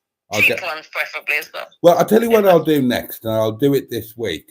Maybe on Wednesday, I will make my Nepali fusion noodles to give you a noodle alternative. How would that be? So I was drinking water, but yes, that sounds really good. Okay. Except if it's going to involve like loads of stuff that you've brought home from the restaurant, I might not be able to manage it. No, it's all stuff that I've got here at home. Okay, well, yes, there, do that. I'll Okay. be looking out for it. So I'll do so that will come out on Thursday, is that right? Yeah, I'll go down. I'll do this Ashgate charity shop tomorrow, and that'll be tomorrow's vid, which will come out on Wednesday, obviously. And then on Wednesday, I'll cook noodles. I'll do fusion noodles, and that'll be out on Thursday. What did you feed me? That was just the one that I'm making, isn't it? Is that right? No, you know the no. photo I've got of you asleep in your noodles? Yeah. What noodles were they? Fusion. Oh, they were they? Oh, okay. Well, they were very nice. So yes, I'd like to know. They did blow my head off, so maybe Yeah. I'd reduce things a little bit, but because I've learned how much Chiu Chow chili oil to use for my taste. Yeah, and it's, I mean, if you don't want to blow your head off with those, then literally use the oil and none of the chilies. Yeah, because there's a lot of oil in there. Yeah. Well, yeah, but what I do is I have like equal quantities of the chilies and the oil. That's what I've been doing so far. Yeah, but I don't use too much.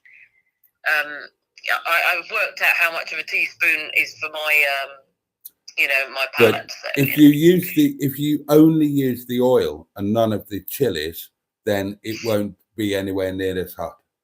It'll just be I think pecan. I've worked out for my taste, it's still equal amounts, but just a lot less than you would use. But Okay. it's still quite hot, but it's just right for me.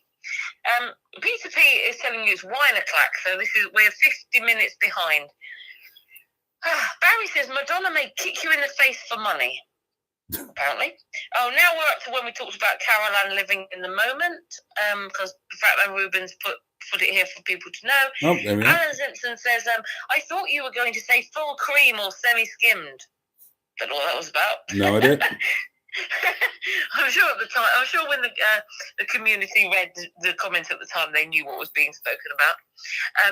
Barry says, so if you think Karen is intimidating, does she have scary puppies? Well, I don't know. I haven't seen him. I've seen a picture. He emailed me a picture of him and Karen a while back. Oh. Sorry, I forgot to reply to that, Barry. And were they intimidatory? I didn't look at her puppies, I'm afraid. So. Oh, right. Well, at the end of the day, even if I had a picture, I wouldn't want to look at Barry's wife's area. No, not when she's got a Magnum. Yeah, well, more to the point, Barry's pretty heavily armed as well, and I don't want to be passing comment on his wife's bodily examples, do I? I mean, it's not a long plane ride away, and I don't want to upset her. we are all blessed with having two heavily armed friends, and I'm keen not to upset either of them, quite honestly. Right, Batman Rubin, I who will is an say, expert.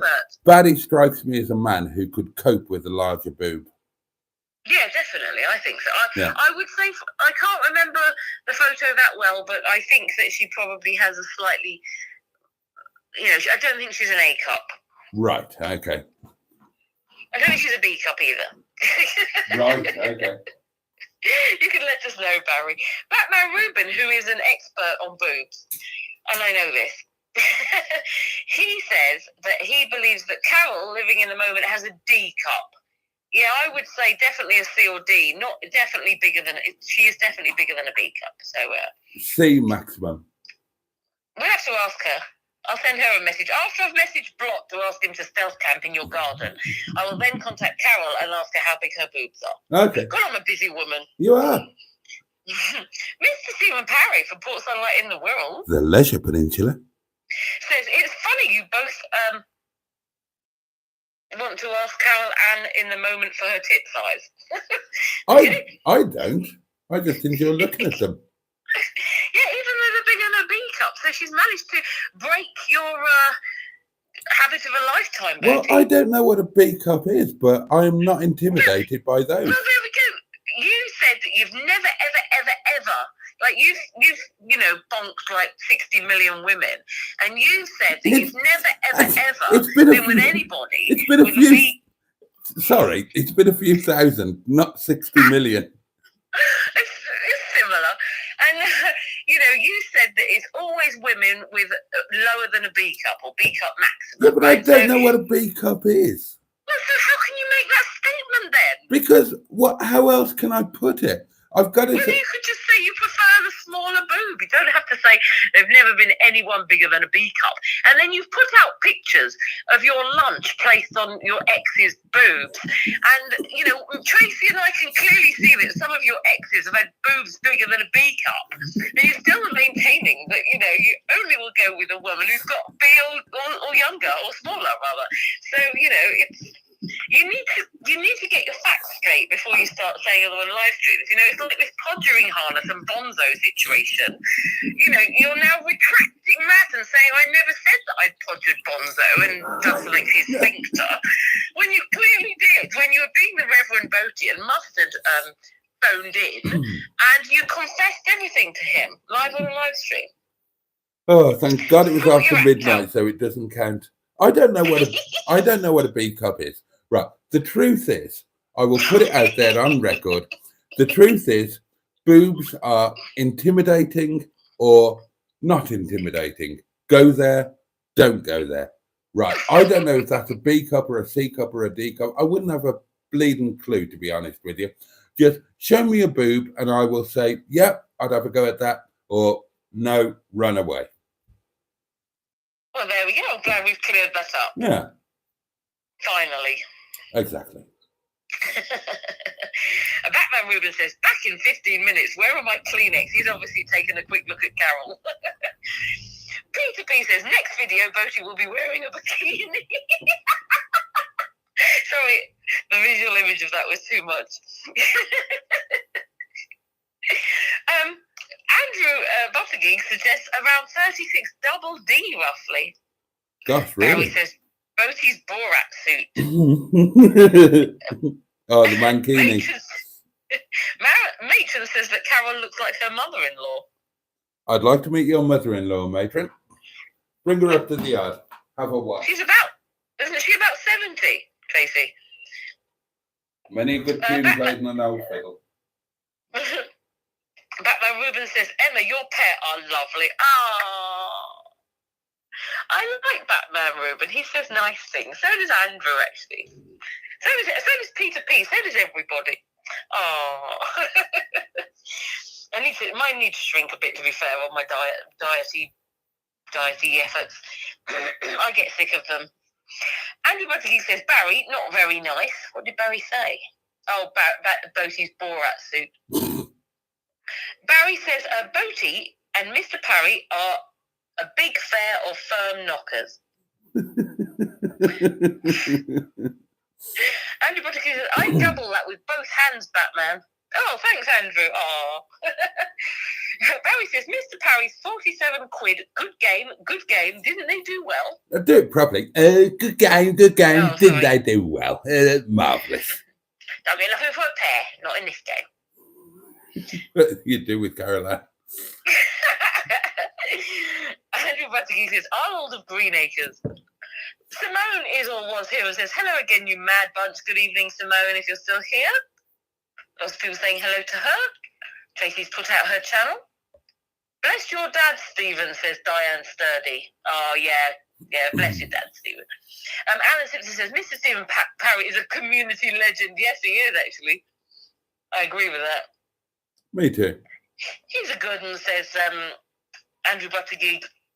Simone says, tomorrow I start my welding course. Woo, woo. So, yep, good luck with that. Hope it goes well. I'm sure we've all got things that need welding, so once you pass that, you can all come and visit us all and weld all our bits together. And Matron says, oh, I hope it's enjoyable, Simone. Alan Simpson says, maybe he should rehome the Mustard and Boaty touring caravan. It's been rehomed, hasn't it? No, but it's going to be. Okay. We've got to get rid of the car in front of it first. We had lunch in it today, and we will have lunch in it next week, probably. And that might be the last. Oh, so when Matron comes, you're going to have to sit out on the picnic bench, Matron? No, that's gone as well. Oh, what? Well, you're going to have to sit in a car and have lunch, Matron. Where's the picnic bench gone? Is it just because it had to be cleared? Yeah, I guess so. Everything in the yard seems to have gone. You know, we might have to go to a restaurant. Oh, it's such a famous yard. Oh I'm so honoured that we got to see it before it started being pulled apart. I said to Tracy, I don't know if Tracy used to like the programme Blot on the Landscape. And I know Didn't we all? talking about the Blot Outdoors. No, I love Blot on the Landscape. It reminds me a bit of that, where the bulldozers come in and everyone starts digging up the ground. And of course, it was from the book Blot on the Landscape, written by Tom Sharp, a most excellent author, and I've read and loved every single word that he wrote. Tracy loved that. And Blot was played by David Suchet on the television programme. Yep. So it just reminded me, though, of a scene in that where they come in and start digging everything up, and I thought, oh, the yard's like that. Like, oh. End of an era, but start of a new one. Barry's supper arrived at that point. And Barry says, naan bread is good. The sauce, a piece of cardboard would taste better. Yeah, well, you had tikka masala. You deserve everything you get. Look, if you order a dessert, don't expect a good curry. Have a proper curry next time. Simone says, Boaty, have you found a £1 B coin yet? Not yet, and I have been checking since you sent me the picture. Is it rare or something then? It's new. It's new in circulation. All right. Andrew Butterkey says, are there any fluffer positions available, Emma? Or Boaty? Peter P says, take a new photo with less wasabi. Oh, the photo is just... this photograph that I keep going on about that nobody's seen. I haven't seen it. Pardon? Even I haven't seen it. No, because I thought you might pass out, you might have a coronary, Boaty, but basically, I took my bra off and I had this thing on, this cardigan, this item of clothing that's open, and I laid back so that it's open and you could just slightly see, you know, a bit of boobage, but not much. And then I laid the sushi all down my front. And then I held one bit to my mouth as if I'm eating it. And basically, all you can see is my mouth about to eat a piece of sushi. And all this sushi scattered down my front.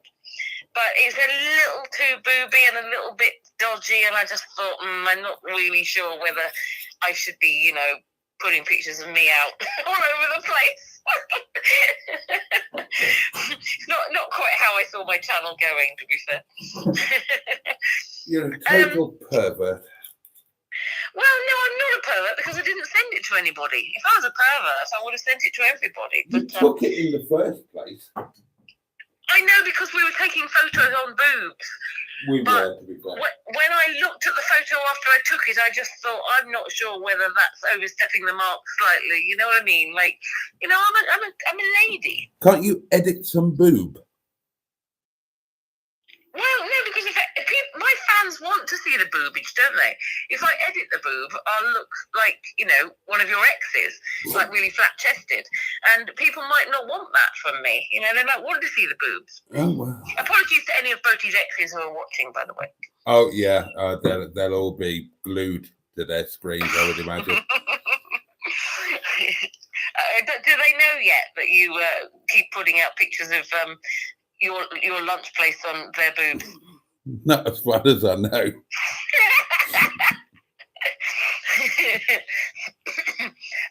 I know. I have got 2 exes that do watch live streams. Yeah. Or and I've seen your lunch on both their boobs. Yeah, you have actually. Yeah. Hi, women. I know who you are. Oh, dear. And one of these exes in particular, I think she should be rethinking her life choices. Why? You're running out of time, woman. Why? What? Oh, she shouldn't spurn you, you know? Oh, right. I agree. I agree with that. Yeah. She's running out of time. She better hurry up and get the finger out. Or put it in if you wanted to. Exactly. Anyway, Batman Rubin says the yard needs to survive. And Andrew Boaty says, yes, definitely. Batman Rubin said, I'd love a space like Mustard has. It's shrinking now, though.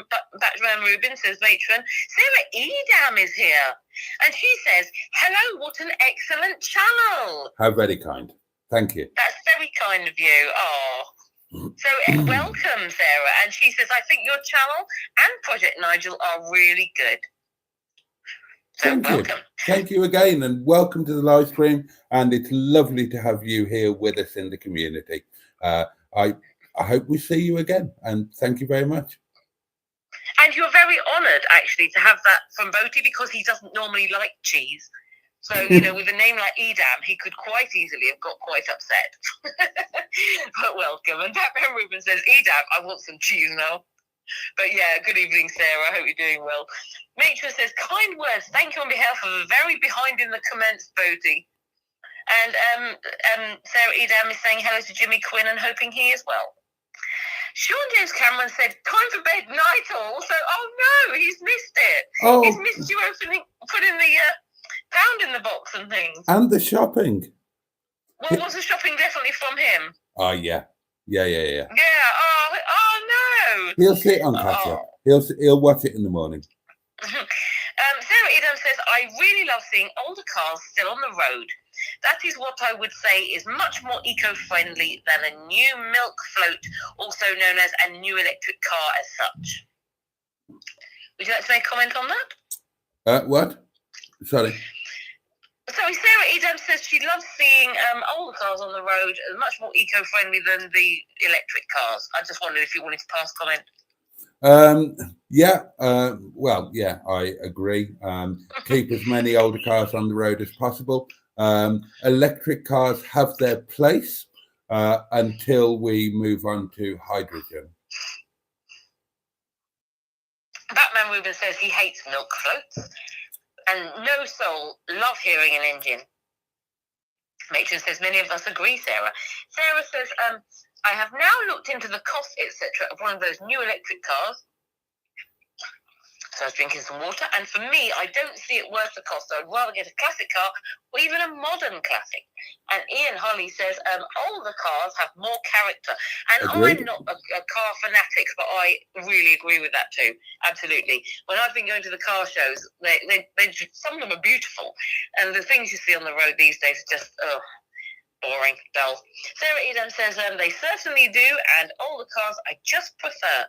I would rather spend money fixing an older car than buy a new one. Diane Sturdy says, rest in peace, Daisy. Batman says, poor Daisy, understandable though. Peter P says, great idea, upgrading JJ Boaty. Boaty, if you want to comment on any of these, do jump in. I'm trying to whiz through, but if there's any comments, just interrupt me. No, fire on. Sarah Eden says, it's such a shame about the yard. It really is. Yes, very much. Making content about the bad situation will create more subscribers as such, and of course views, etc. And Peter P says, are there any frozen goods in that bag? That's what I was worried about, Peter P. Batman Ruben suggests a horse's head. Peter P suggests 4 chickens. Batman Ruben's hoping for a big sausage. Matron thinks she can see wine and says, probably another bottle of red. I don't think there will be, no. Andrew Buffoonery says, Batman Ruben says, you see something long and hard? Peter P says he can see 2 bottles. Andrew Buffoonery suggests it could be family-sized Vimto. Matron says, oh my God, yes! Husband's looking forward to meeting you on the 7th, Boaty. Because her husband is going. I know, and I'm looking forward to meeting him too. 2 String Productions, no doubt. No less. Heat Jar 63 says, aloe vera. So good evening, Heat Jar 63. Batman Ruben says, is that a swingers party on the 7th? Andrew Buttergeek, well, a swingers party between Matron, 2 String Productions, Boaty and Mustard. That'd be interesting. Andrew Buttergeek says, Bessie was a brunette, very hot. Poor Andy, says Jimmy Quinn. Andy is 2 String Productions. Ian Holly says, maybe HP sauce and fairy liquid. And Peter P says, Blot will end up camping in Emma's garden. And Boaty and Blot get Blotto in the garden. Send us your Momo Mandingo, send us your Momo Mandingo, says Peter P.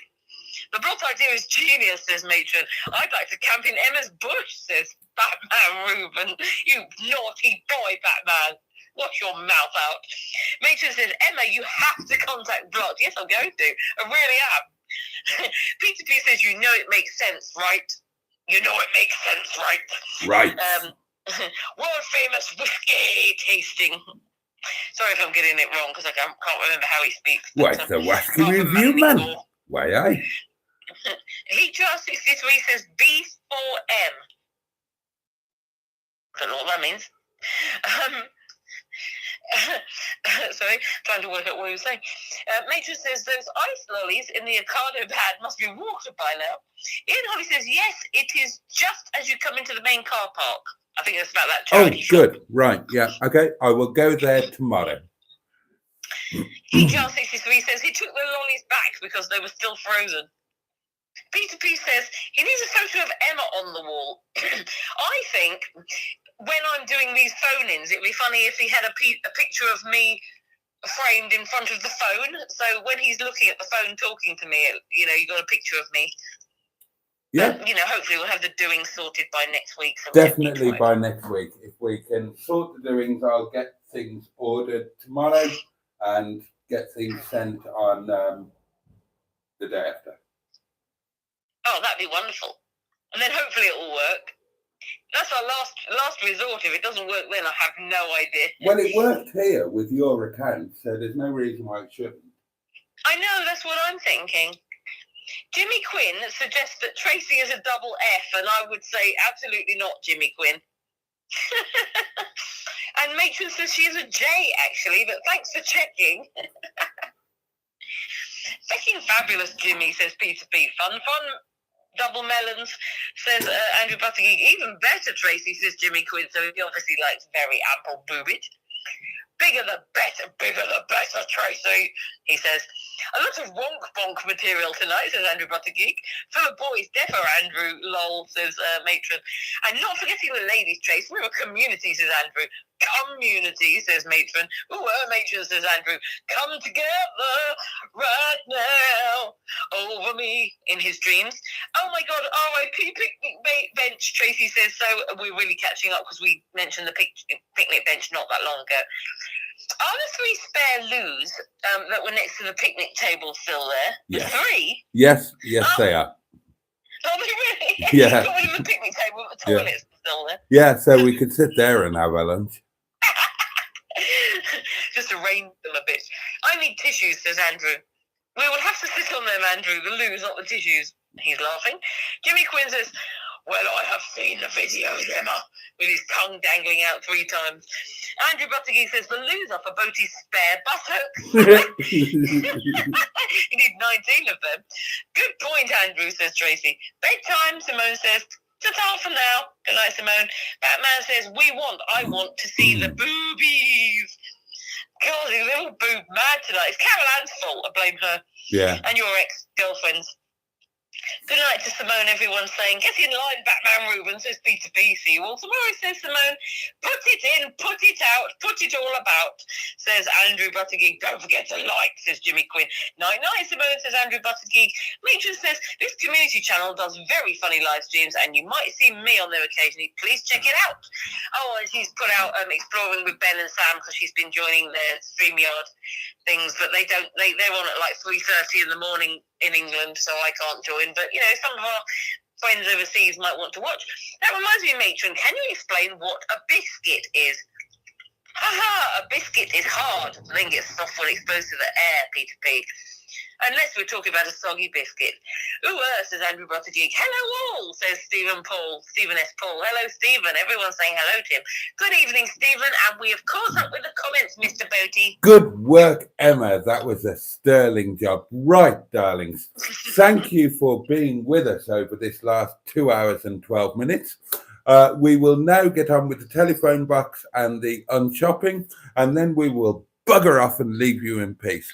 I've had to move the microphone and plug the phone in because it's been taken. Right, here we go. Telephone box first. £1. Emma, can you confirm that you are happy that is £1? Yes, that looks very much like a pound. Are you going to saw it in half? £1. It sounded like you were going to do one of those tricks, where you get people to confirm and you saw it in half. Yeah.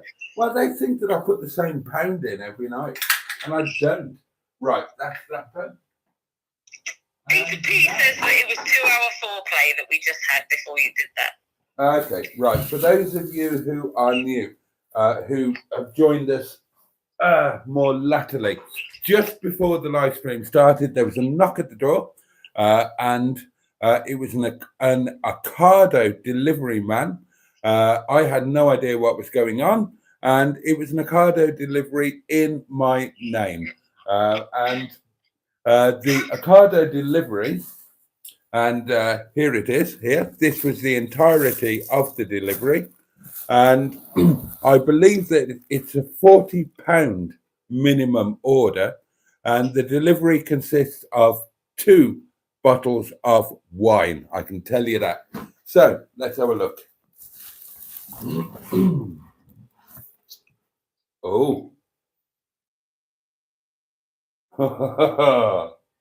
Now we're talking. Oh, check this out. That's going to give you a wine-gasm. Right, what we have here is Petit Chablis, Francois Martineau,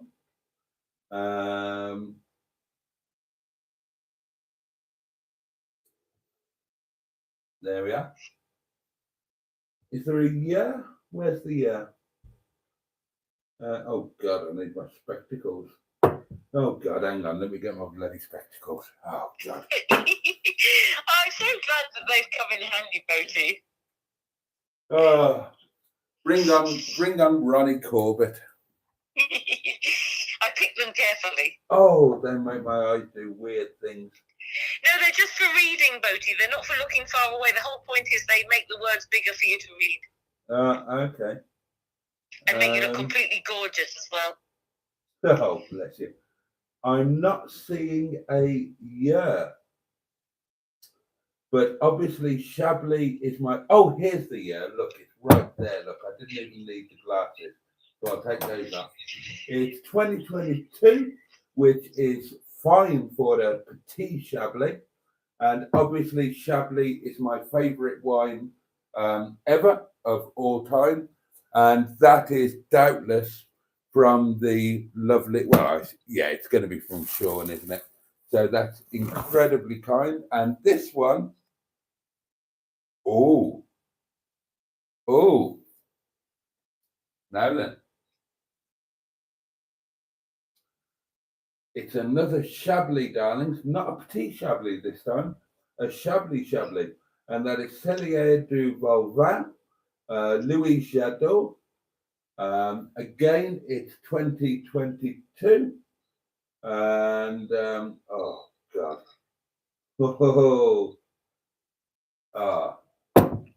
that is going to be. They are both going to be amazing. So, Sean, I know you've gone to bed, but and again, if you look back in the older videos, there is a story behind this. Sean very kindly wanted to treat me to Sunday lunch a week or so ago, whenever it was, and it will be reciprocated. Sean's coming to stay with me, and so all of this will be reciprocated. But he bought me a fantastic joint of beef from Dalesford Farm Shop, like the most expensive farm shop in the UK, and a wonderful bottle of wine for an amazing Sunday lunch. Unfortunately, he didn't know that I'm allergic to red wine, and it was a really good red wine that he bought me. And this is in a couple of videos, and I decided that I would save the wine for when Sean is here, and he will then have some lovely wine to drink. Admittedly, he paid for it himself, but it's a lot better than the wine that I would have given him, because my channel is not as big as Sean's. And this is up. Oh, hello, he is still awake. Oh, and he says there should be something else in the bag.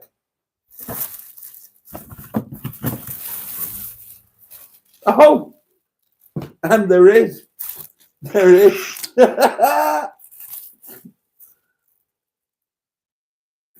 Oh, look at that. Chocolate coins, darlings. Divine, seriously smooth milk chocolate coins. Well, they're not going to make it into the telephone box, are they? So, oh, Sean, I'm so glad that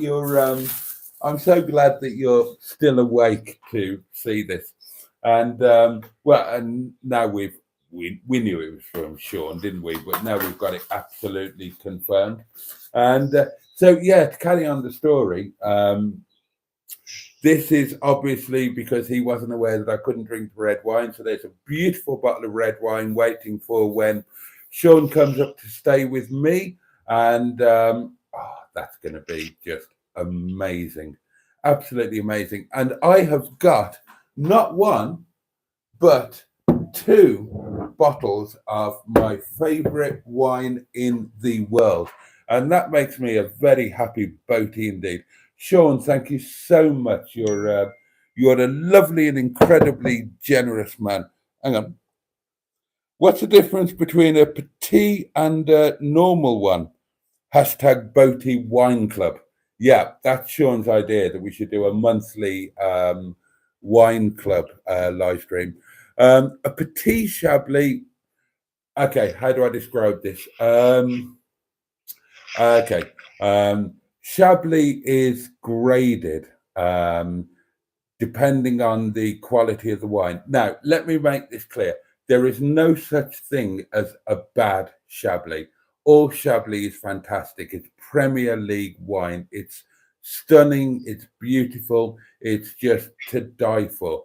But like any grape, there will be differences in the quality and in the way that the wine is made and aged, and so on and so on and so on. There will be minor gradations even within a sensational grape like Chablis.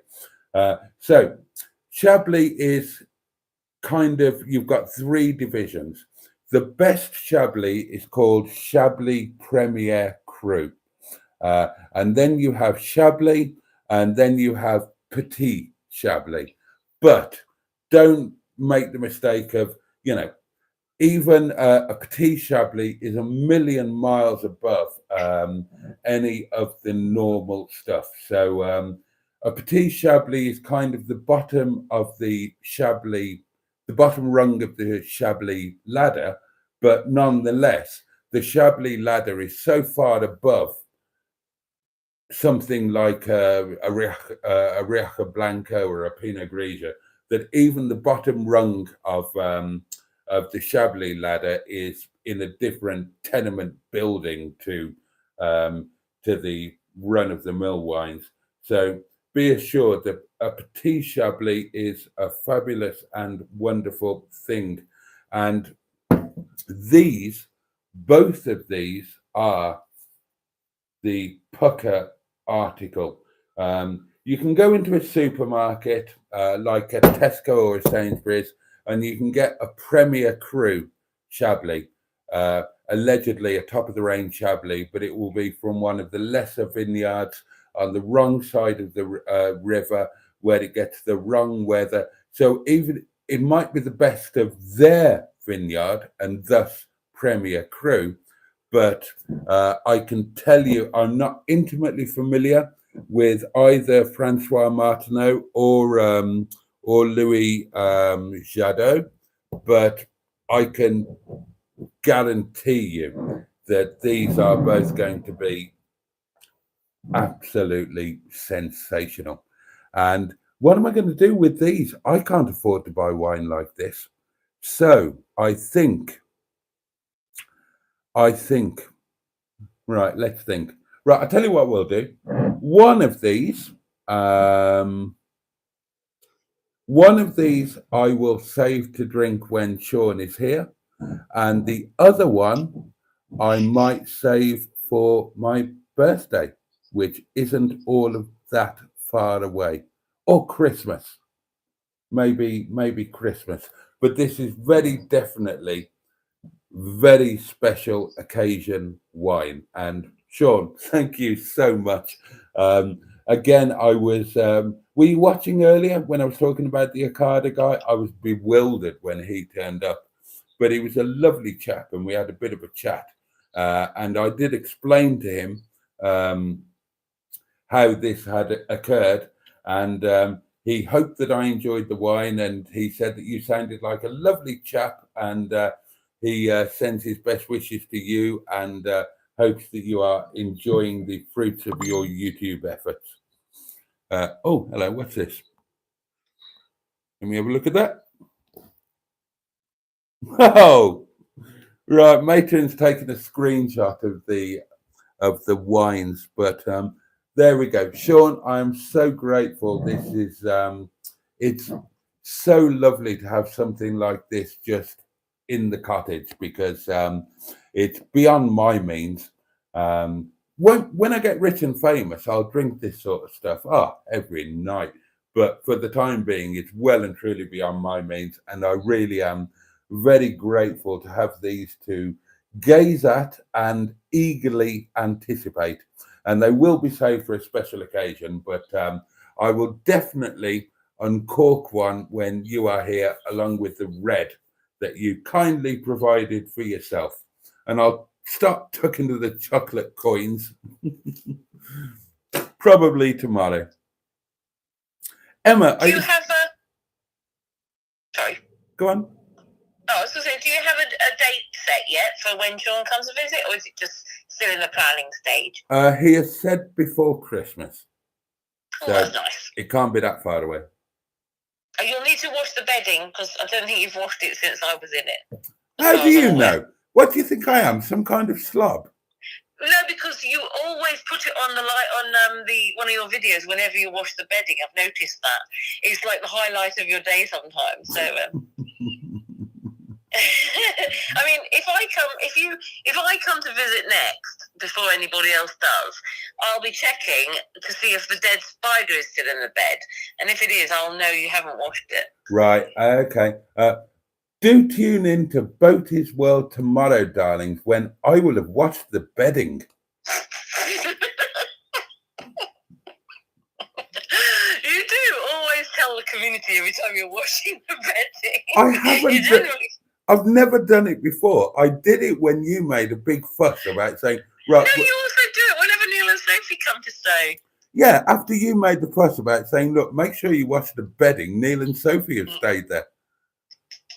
No, before that, you did wash it before I made that comment. And you also make a comment about the toilet cleaning as well. So, we know when you wash the bedding, when you clean the toilet, because you tell us. Right. Okay. Yeah. Well, I mean, keep tuning in, darlings. The content is amazing. You can watch bedding being cleaned and toilets being brushed. It's great. I highly recommend Boaty's World. Rachel has just put in the comments, Daily Diary, Boaty removes the dead spider from the bed. It wasn't a spider, it was a crane fly, actually. Right. It may well be alive. It was there when I went to bed. It was there in the morning, so... Right, in 4 minutes' time, darlings, it's going to be midnight. And that means we've been going for 2.5 hours. We're both knackered. I need some food. And you've probably more than had enough of this nonsense. So be aware that in 4 minutes, this live stream will end. So let's will self-destruct. Yeah, let's make the most of these 4 minutes. Emma, what would you like to say? I would like to say a massive thank you to all of you for tuning in. I would like to say thank you to, it was Mark Passad who sent the super chat, wasn't it? So thank you very much indeed for that. I would like to say a huge thank you to the newer people who have joined the community and thus the inner sanctum.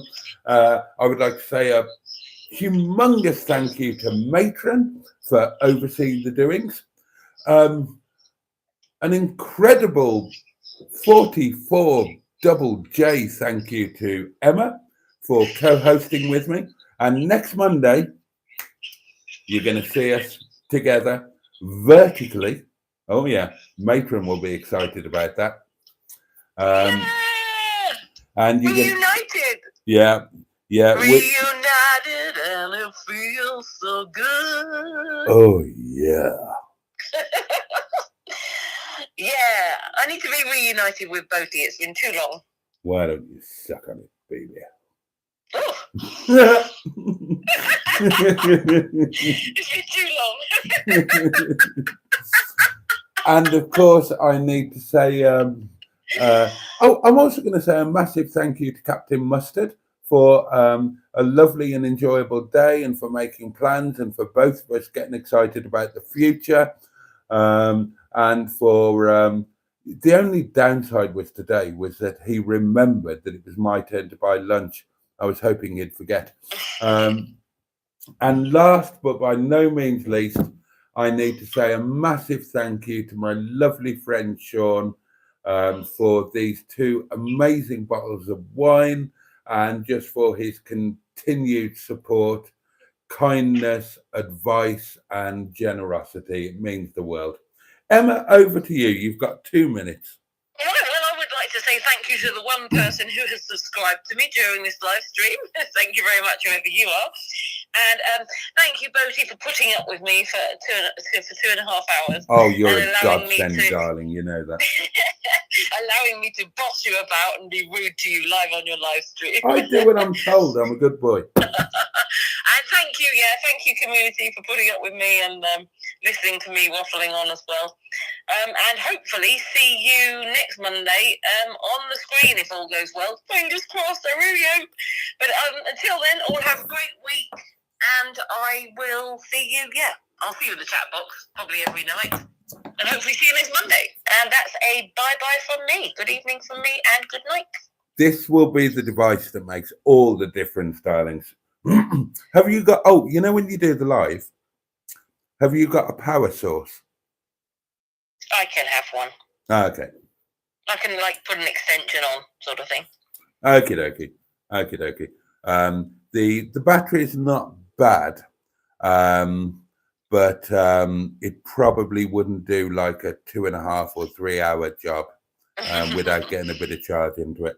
Yeah, no, I can sort that out. That's not a problem. I mean, as long as we can get a live stream working on it, then it's not, a problem. We can deal with everything else. Right then, darlings. Thank you so much for your company, as always. We all wish you all. We all wish you all. Everybody wishes everybody. Have a safe and peaceful night. Have the best day to... Oh, excuse me.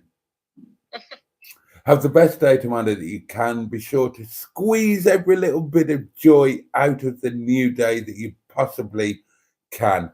And if you're able to, join me tomorrow night. It will be slightly later, 11 o'clock, and that will be Tuesday Night Live. And that's it. All the love in the world from everybody in the community and from the lovely M11 and Matron and Sean. Thank you, each and every one of you, for giving us your time to make this the lovely and amazing community time that it is. And thank you for making a difference for, well, certainly for me and for Emma and for, I hope, all of us. Otherwise, we wouldn't be here, would we? So there we go. Much love to you all. Hopefully see you tomorrow night. Thank you again for your company. It's time to blow the candle out, but the candle will be relit, darlings, 11 o'clock tomorrow night. Do join us. Good night, M11. Good night, Boaty. And good night to each and every one of you. All the love in the world. Thank you. Pachoo, and indeed. Bosh. Oh, yeah.